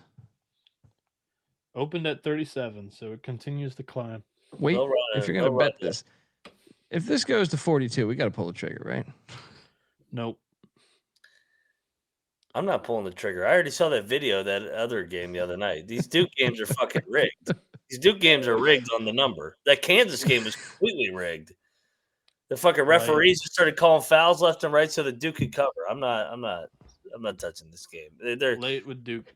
Yeah, the Duke will gladly take the prostitution fucking role and just kill Howard. Sorry, Howard. Kill him. Next up, Norfolk State is in Laramie, Wyoming, taking on the Wyoming Cowboys. Wyoming is laying 10.5. Did Wyoming win that football game today? Where they retired? Nevada won. Suck ass. Great comment by Josh Allen, though. He said regarding Colorado State. Right? Yeah. If only this Maybe was a he neutral said, site. Fuck Nevada. If only this was a neutral site, but give me the point still. I'm tempted to bet. Like the elevation scares me here. That's the only thing stopping me from locking this fucking thing because no one's been going to these fucking games. You got the elevation for Norfolk. Also, you got a bad travel spot for them. They're coming from Norfolk, Virginia to Laramie on 1 day rest after playing Towson on Friday. Hampton on Friday. And now they're playing Wyoming on Sunday. Yeah. You know what? Fuck it. I'll go in. I'm a Clark. Like they could stay within 10.5. Rob Jones has been good in the bye game. Wyoming wins by 4. I honestly I could see the money line hitting too. I mean, the only thing is just the fucking altitude. Yeah, I think on a neutral, I love that on a money line play, but I could see it still hitting because no one's been going to these fucking games. Their home court environment isn't what it was under Linder. Mac, what are you doing here? They're off a loss though. That's why I actually was on the Wyoming side. I was gonna be on Norfolk State but then I remembered they lost Sam Houston, got that loss out of the way, come back home. I will take the points though. Actually, the more I think about it, I think Wyoming wins by 7. I'm laying it with Wyoming coming in. That was my pick. I'm keeping it. I mean, it's just such a bad travel spot. Norfolk State also at altitude here, their first game at altitude. And Wyoming coming off a loss on the road against Sam Houston. They're going to come back home, pretty motivated to win this game, and I think they do. And the question is, do they cover 10.5? I'm going to lean on them pulling away a little bit later in the game. All righty. So am I the only one locking this? Mac, you locking it? No, I'm off this game. Wyoming. I'm sorry. Norfolk State plus 10.5 in Wyoming. Next up, we have St. Thomas in Portland. You filthy whore. What's this number? No line out yet. Okay. Check the picks page. I don't know. I found a Northern Colorado line. Hold on. Tommy's laying 4. Take Portland, man. I'll take Portland too. Fuck the Tommies. Yeah. Tommies right now. Not betting it though. I'll go Tommies. Don't love it. ULM is taking on ETSU. Where's this game? Pensacola? Is it? No, it's no, ETSU. Johnson City. It's Okay, their okay. MTE. Johnson City. I don't have a line on this one. Do you see one, Noah? Yeah, Monroe just played Moorhead today.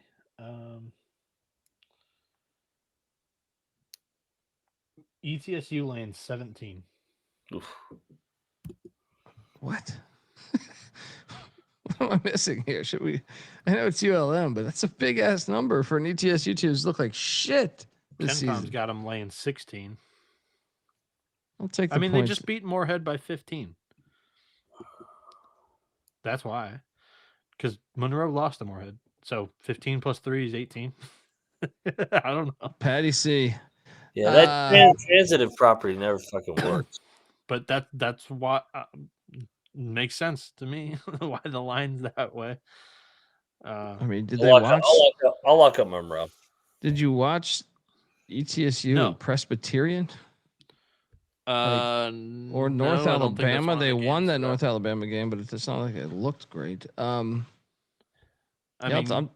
have to play well to beat North Bama. I don't know about that. Moneyline Mac locking up ULM. I'll take the points. You laying it, Bieniek? No, I'll take Monroe. Next up, Lamar is taking on Montana. The backyard brawl was today, and Montana did lose. Montana's laying 6.5. Is this a Lamar spot? How many people are going to get up after they just got shit hammered at the backyard brawl today? Yeah. I mean, this is Montana's MTE too. Lamar plays tomorrow as well. Did I like Lamar here? I think Lamar's live on the money line. This is an experienced group out of the Southland too. I'll take it. I'll take it too. Let's go. And Montana they played TCU really good the other day, like 2 weeks. Lamar's good. A week ago, something. They're going to be good this year.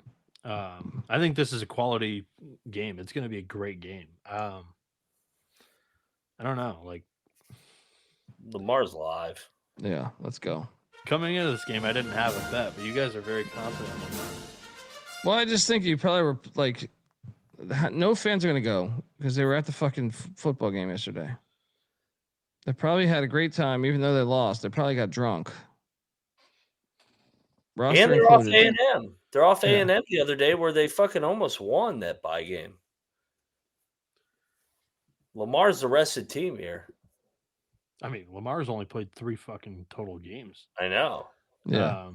Let's go. There's a money line play. Yeah. I'm taking the points with Lamar. I'm staying away. I can't wait to watch this game. This is one of the more exciting games I am to watch. That didn't come out right, but yeah. Double lock on the Lamar Cardinals. Next up, we have Coastal Carolina in Normal, Illinois, taking on Illinois State. I don't have a number on this either. Anybody got a number on this? Illinois State laying 9.5. FanDuel. Give me Coastal 9.5. No bet, but they've just looked bad. They've looked solid this year. They can stay within this number.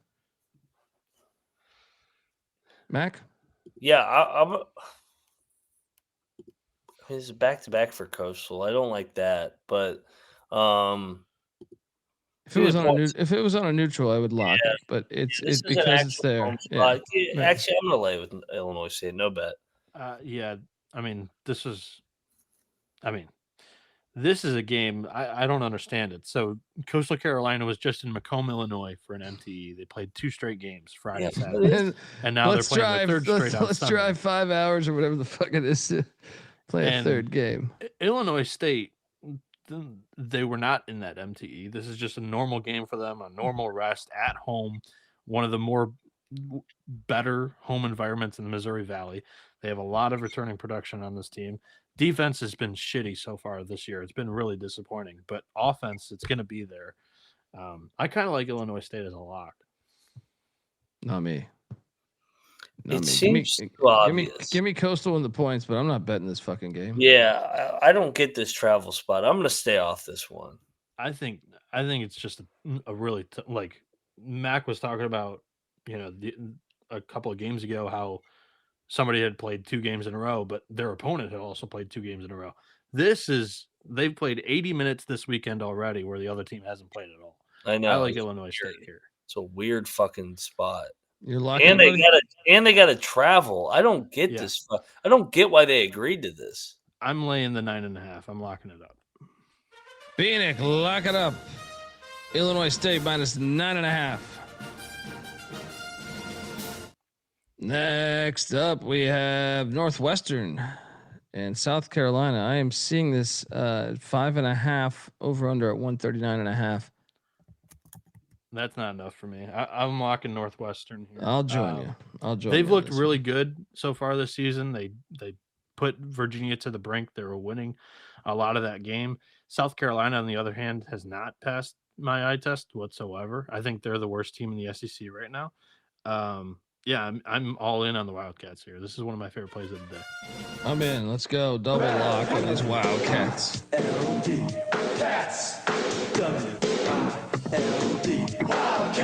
Mac? I'll battle you guys. Give me South Carolina.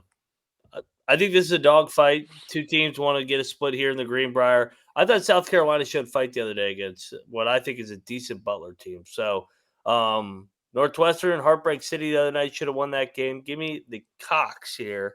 Give the number. We got a battle. Dundee, Bieniek on the Wildcats. Mac on the Gamecocks.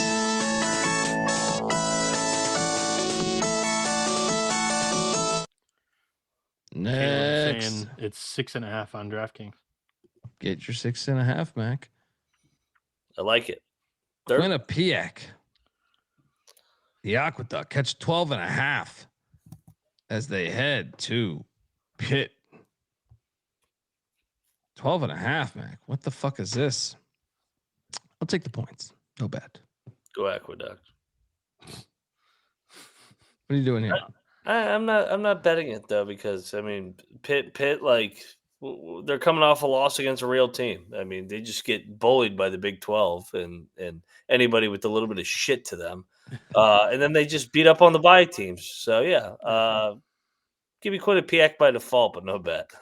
We know Pitt's deal. Like, I know Mac says that because like it's very on brand for Mac. It is very on brand for Pitt. They beat the pulp out of some of these bye teams. And if they don't beat the pulp out of them, they're on edge to lose the game outright. But I'll lay it with Pitt. I think they cover it by a point or two, like 14-point win. Next up, maybe one of the better games of the day, the Colonials of George Washington. I'm seeing this at 4.5 now, guys, not 5.5. So money coming in on McNeese. So George Washington, McNeese State there in beautiful Georgetown, Cayman Islands. The only reason why I can't call it the game of the day is because it's on Flow Sports. Other than that, like, outstanding. I can't wait to watch this. I actually do have Flow Sports, but I'm laying the 4.5 with the Colonials because I think I can trust them in the Cayman Islands. Where's McNeese? Oh yeah, they're at the club right now. No, I just think George Washington's also the better team. I'm not getting in front of this wagon. Mac, what are you doing here? I'm gonna battle you. Give me McNeese and company. Caputo. I love Caputo, but I'm gonna fade him off of the press conference game. Going viral here. Give me McNeese here. I think McNeese is still an athletic bunch. I think that this is a war. Comes right down the wire. Give me 5.5. Give me these Cowboys. Bieniek? Take the 4.5. I'm right there with Mac. I think the wrong team's favored here. George Washington and all of these games, or I wouldn't say all of these games, but 4 of them were bye games and they were catching points against South Florida. Now the target's on their back, not only because they are laying points and 5-0 in this matchup, but their coach just went viral online with some statements. And McNeese has been like that team with the target on the back. I think they're kind of happy that they're not the ones being hunted in this tournament now. And I'll take McNeese. I'll lock it up. I think that this game's a lot closer than the 4.5, 5.5 that they're catching. We got a battle. Dundee of the Colonials. Bieniek and Mac on these Cowboys.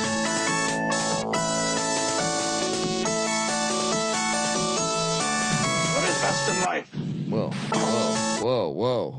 All right. Next up, we have Ooey Pooey heading to Colorado Springs. Lay it. Fuck off. Get me.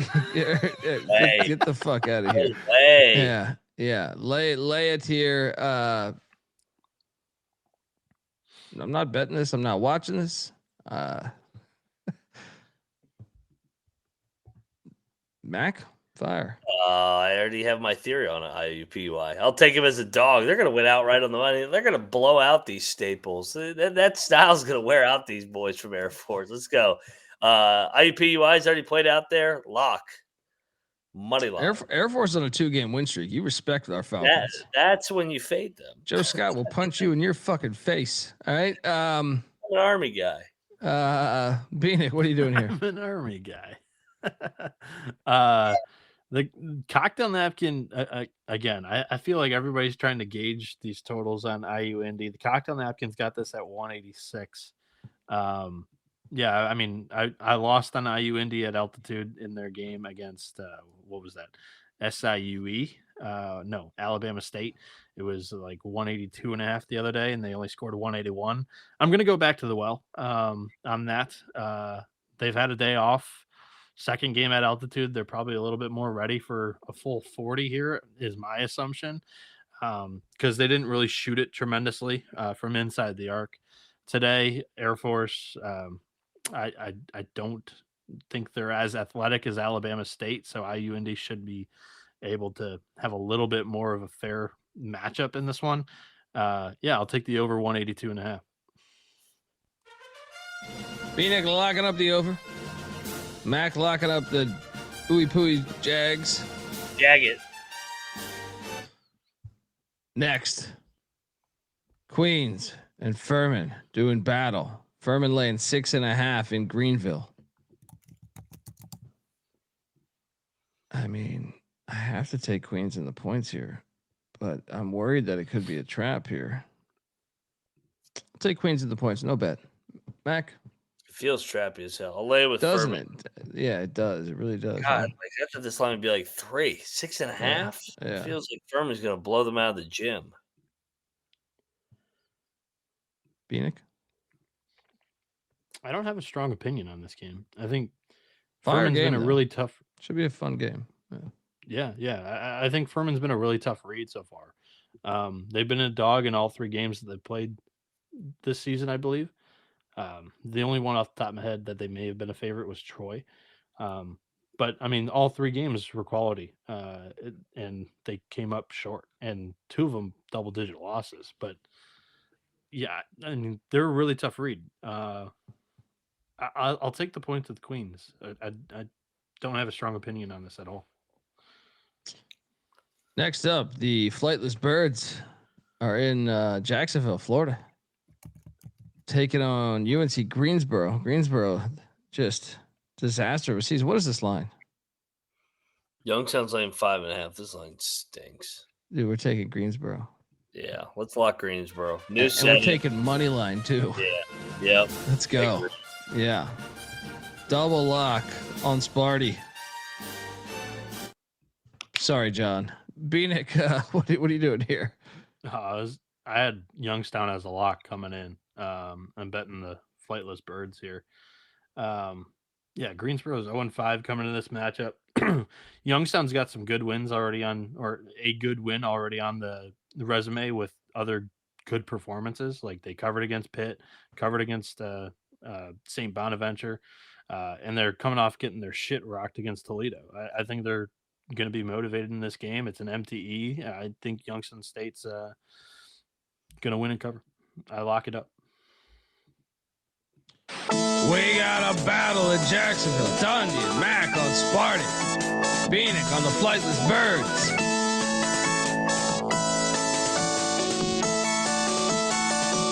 Avetta also jumping on with you there with also, Youngstown. I think she'll be there.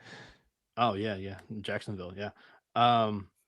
Youngstown opened at 3. I bet it at 4. It's at 5.5 now. Yeah, sharp money on the Penguins here. Good. They don't know shit. Let's go Greensboro. Let's go Greensboro. Yeah. Yale is laying 7.5 against Charleston in the Virgin Islands there. St. Thomas to be exact. 7.5's that weird number. Give me Charleston in the points though. Colby Duggan's still out, but I still like the points. Yale by 5. Mac? I'm locking Yale. I think Yale's size and physicality can wear out Charleston. I still Charleston, nice comeback against UMass the other day. Yale kind of went through the motions in game 1 against Green Bay. I think they blow it open here. They haven't played well in a couple games. Give me Yale. Lock it up. Bieniek? Yeah, you mentioned Duggan. They're also, I think, without Dean, Mr. Dean. Who's the other injury? Because I still don't think Charleston's completely healthy here. I'll go Yale. I'll lay it. Moneyline Mac, lock it up the dogs. Fresh off Harvard, Yale. Have fun with that one, buddy. They've been Mr. Dean. I guess they're in the islands, so I mean that's they've been down there too. Yeah. Bryant, UConn. What is this? 37? What is this? 35? A lot to a little. The hell's this number? 36.5. I'll lay It's it. actually come down 1.5 points. It started at 37. Actually, give me the fucking points. UConn by 30. UConn by 31. Yeah. What's their motivation to fucking just win by 1,000? They're banged up. Yeah, they got Illinois on Friday too. Off of Arizona. I'll take Bryant. Next up, Detroit is taking on the Blue Demons of DePaul in Chicago. Cannabis Capper said lay the 20.5 with DePaul. They're going to win by 41. Alt line. DePaul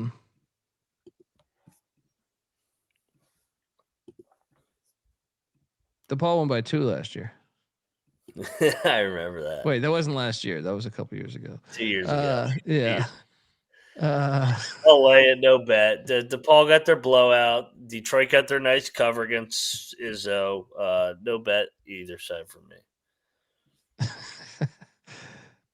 Shout out to Cap. He did say that. I mean, he said alt line for 41. I'll lay it as well. No bet. Bieniek. I'll take Detroit. They may come in with a little bit of confidence after hanging with State. I don't know. I'll take the points. Next up, Tulane, Boston College. I will be in the house for this. What the hell's this number? Bro, BC's laying 2.5. What? Get the fuck out of here. Give me Tulane. Tulane. They shouldn't be laying points against anybody. Double lock, money line play. Yeah. Tulane's got better athletes. I'll go BC. Alrighty. Double lock on these green wave. Next, Mercyhurst. Joseph Mead for the $10. Oh, shout out to Joseph giving us $10. Thank you, Joseph. Appreciate you.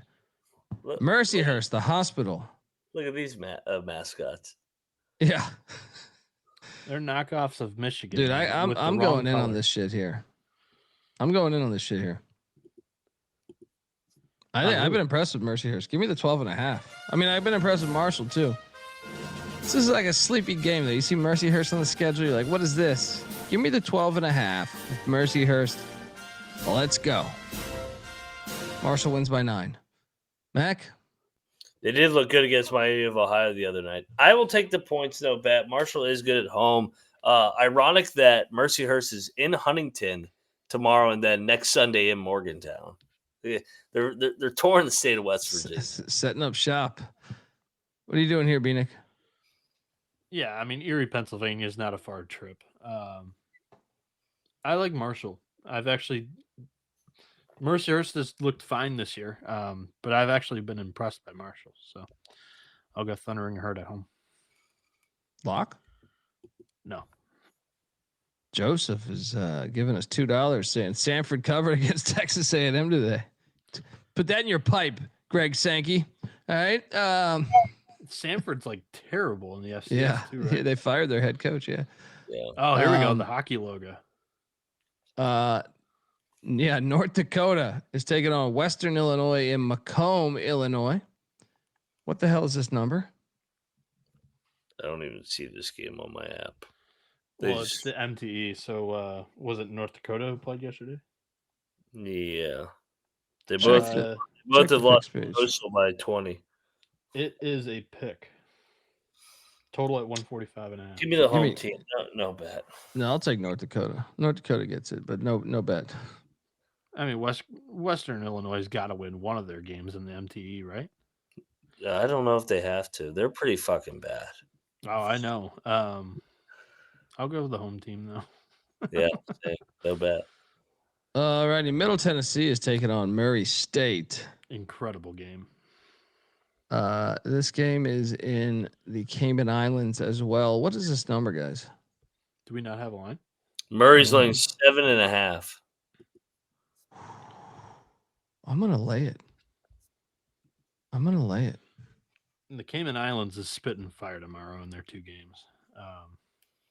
I'm almost like I'm gonna lay it, and I was thinking about actually betting it too. Sorry, 3 games in the Caymans tomorrow.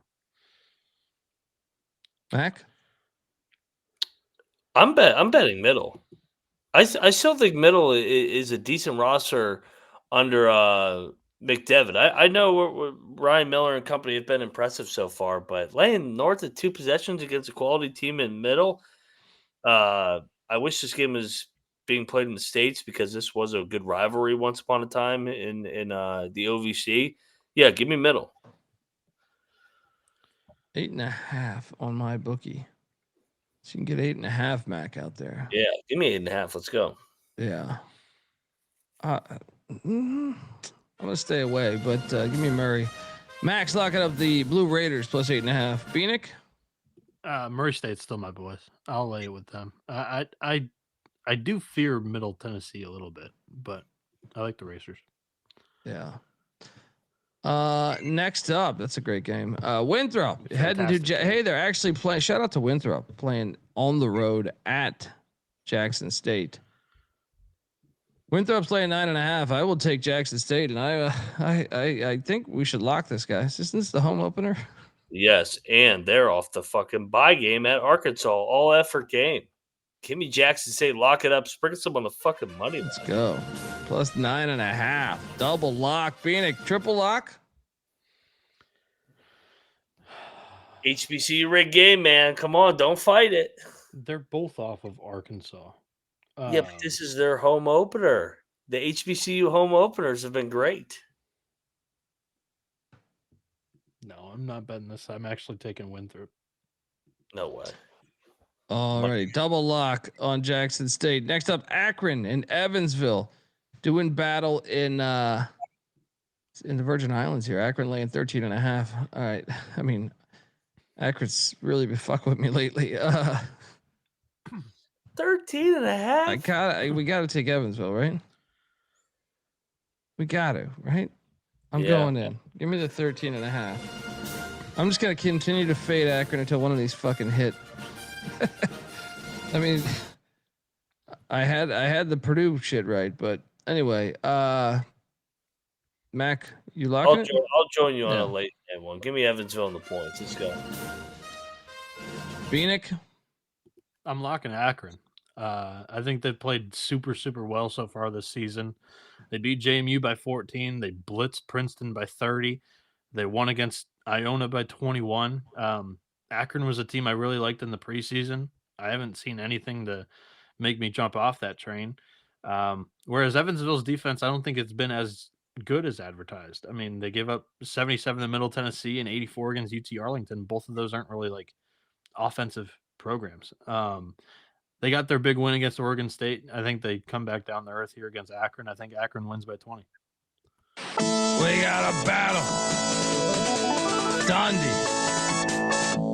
Mac on Evansville, Bieniek on these zips hopping around. The chat's cracking me up right now. They do. He does. Yes. Utah State is laying 7.5 against Davidson in Charleston. Fantastic game.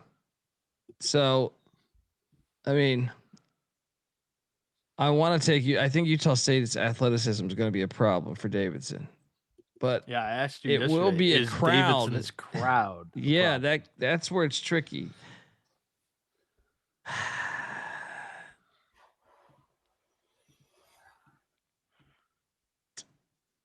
Give me the points. I think the crowd can get the cover. Utah State Standalone wins. game. Yeah. Is this standalone? Yeah. Final game of the Alright. night, 9 o'clock. All right, Oh, let's it's go. standalone. I don't love it Not true because the standalone. athleticism might be an issue here.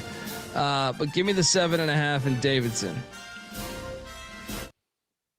Bieniek, you're with me? No, I'm not. I think State? Utah State. Okay.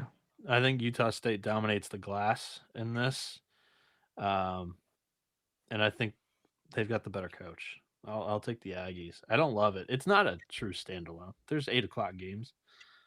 Oh, okay. So He was trying to force me into a bet here, wasn't he? Mac was, yeah. I'm betting it anyway. Fuck it. Let's go. I'll be there. Mac, what This is are you gonna be doing? a great game. Yeah. Yeah, I'm gonna bet Davidson. I think this is a war. Utah State wins by 4 or 5. Hell of a game. They win the tourney. Double log on these Wildcats. And wait, do I have one more game on the slide or 2 more games? What am I missing here? Is that happening? Monday. Oh, how did I fuck that up? Anyway, okay. This game's Monday too? No, I think UT Martin Southern Miss is tomorrow, right? Why do I not see it there anymore? Oh yeah, it's at 5:30 now. Huh. Did they change the time? They moved the times. Then it was previously different. What's the other game? The other game is Prairie View in North Florida. So those are both in the same MTE. Because our Martin played Prairie View. So you must have thrown them in there knowing that the games were still going to happen. Shout out to you. I'm giving you credit. They just didn't have lines or time. Appreciate that credit. Prairie View, North Florida is at 2:30. It's before Martin and because Martin's got the winners bracket game. Prairie View's got the loser bracket game. Check the picks page on those games. No odds on either one. Picks page. Prairie View is laying 2 on Kempom. Total of 162. I will lay it with Prairie View, but if that's the number, but yeah. All right. I will. In that case, I'm gonna take the points with the Ospreys, and then the Martin game. They are laying only 1 on Kempom. If that's the case, I would lock up Martin. I would too. Yeah. After they got their wake up call today, I would lock it up to like 4 or 5.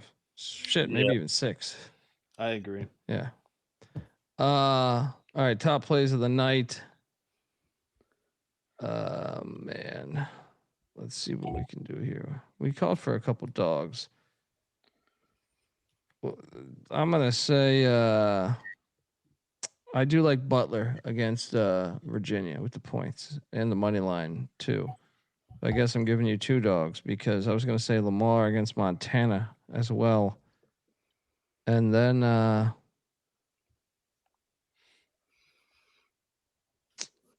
add a third lock, Mount St. Mary's against that bullshit Western Michigan. That fucking shit out of here. Mac, where you going? Yeah, let's go Drexel, lay the number as number 1. Central Arkansas, home dog there, number 2. IUPUI is going to beat Air Force outright, so take the points, take the 4.5 there with that fucked up style. And then my dog, what's Jackson State on the money line? Jackson State on the money line, HBCU, home teams in their home opener. I'll sprinkle that too, dude. I'm going to sprinkle that too. Absolutely. We got Jackson State as a. I don't see the money line. I got it. Plus 330. Plus 330, Jackson State money line home opener. Continue to ride these HBCUs in their home openers. Let's go. Bieniek. For me, my 3 locks and a dog. Favorite bet tomorrow is Northwestern minus 5.5 against. Why am I? I like it. They're playing South Carolina. Yeah. Northwestern, I think, has been really good so far this season. And they've passed my eye test. I think Virginia is a really good team. They were winning most of that game with Martinelli not having the greatest game. He was very quiet in that one, scored less than 10 points, and he's like their borderline NBA player. I think he has a great game. South Carolina, to me, has looked really bad so far this season. So I like Northwestern laying the points there. I think they win by double digits. Number 2 for me, I'll go Clemson minus 2.5. I think that one, they've got a crowd advantage in Charleston. Georgia was barely there on the first day of games. Plus, you got the RJ Godfrey factor going up against his old team in Georgia. Also, I like Brunell as a coach over Mike White.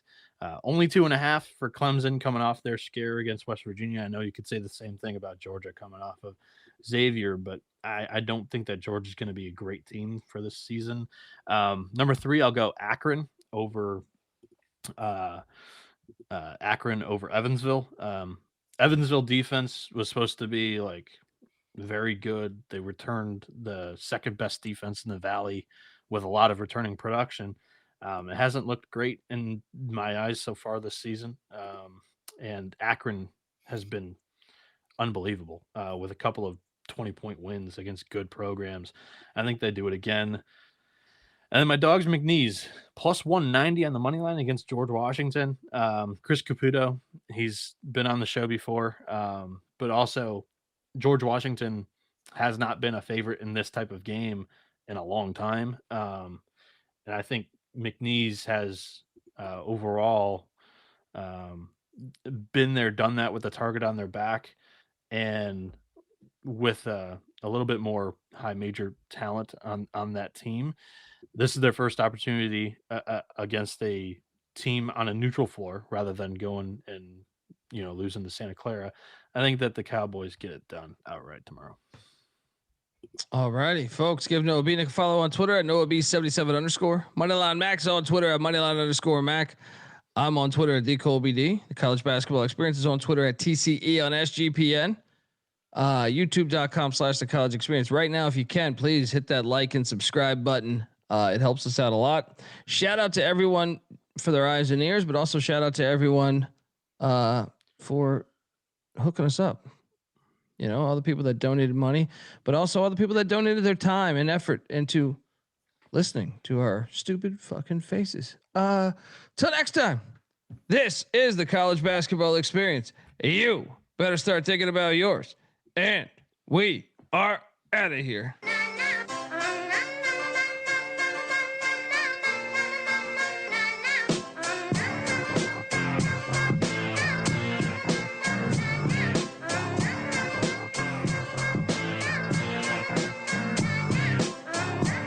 It's got me thinking about the good shit the minute that I seen your grill again. It made me good trip, good dog the mind back like dog will wind that. Man, I didn't get mad when you near me hit me can back, but the comings on was strong. Now my shit's coming along, you know the song. The truth is I'm pretty much on fire again. It's heating up for real, I'm alive again. And that's the attraction factor. Vancouver, Michigan with my rap disaster, yeah. You know you want it how you want it. No need to trip cause I got it, doggone it.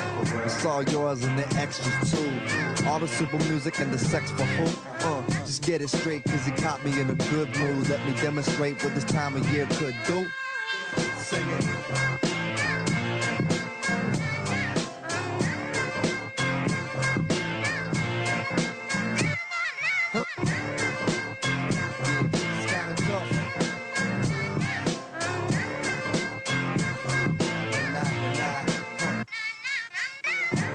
Last time you got the hot chick that I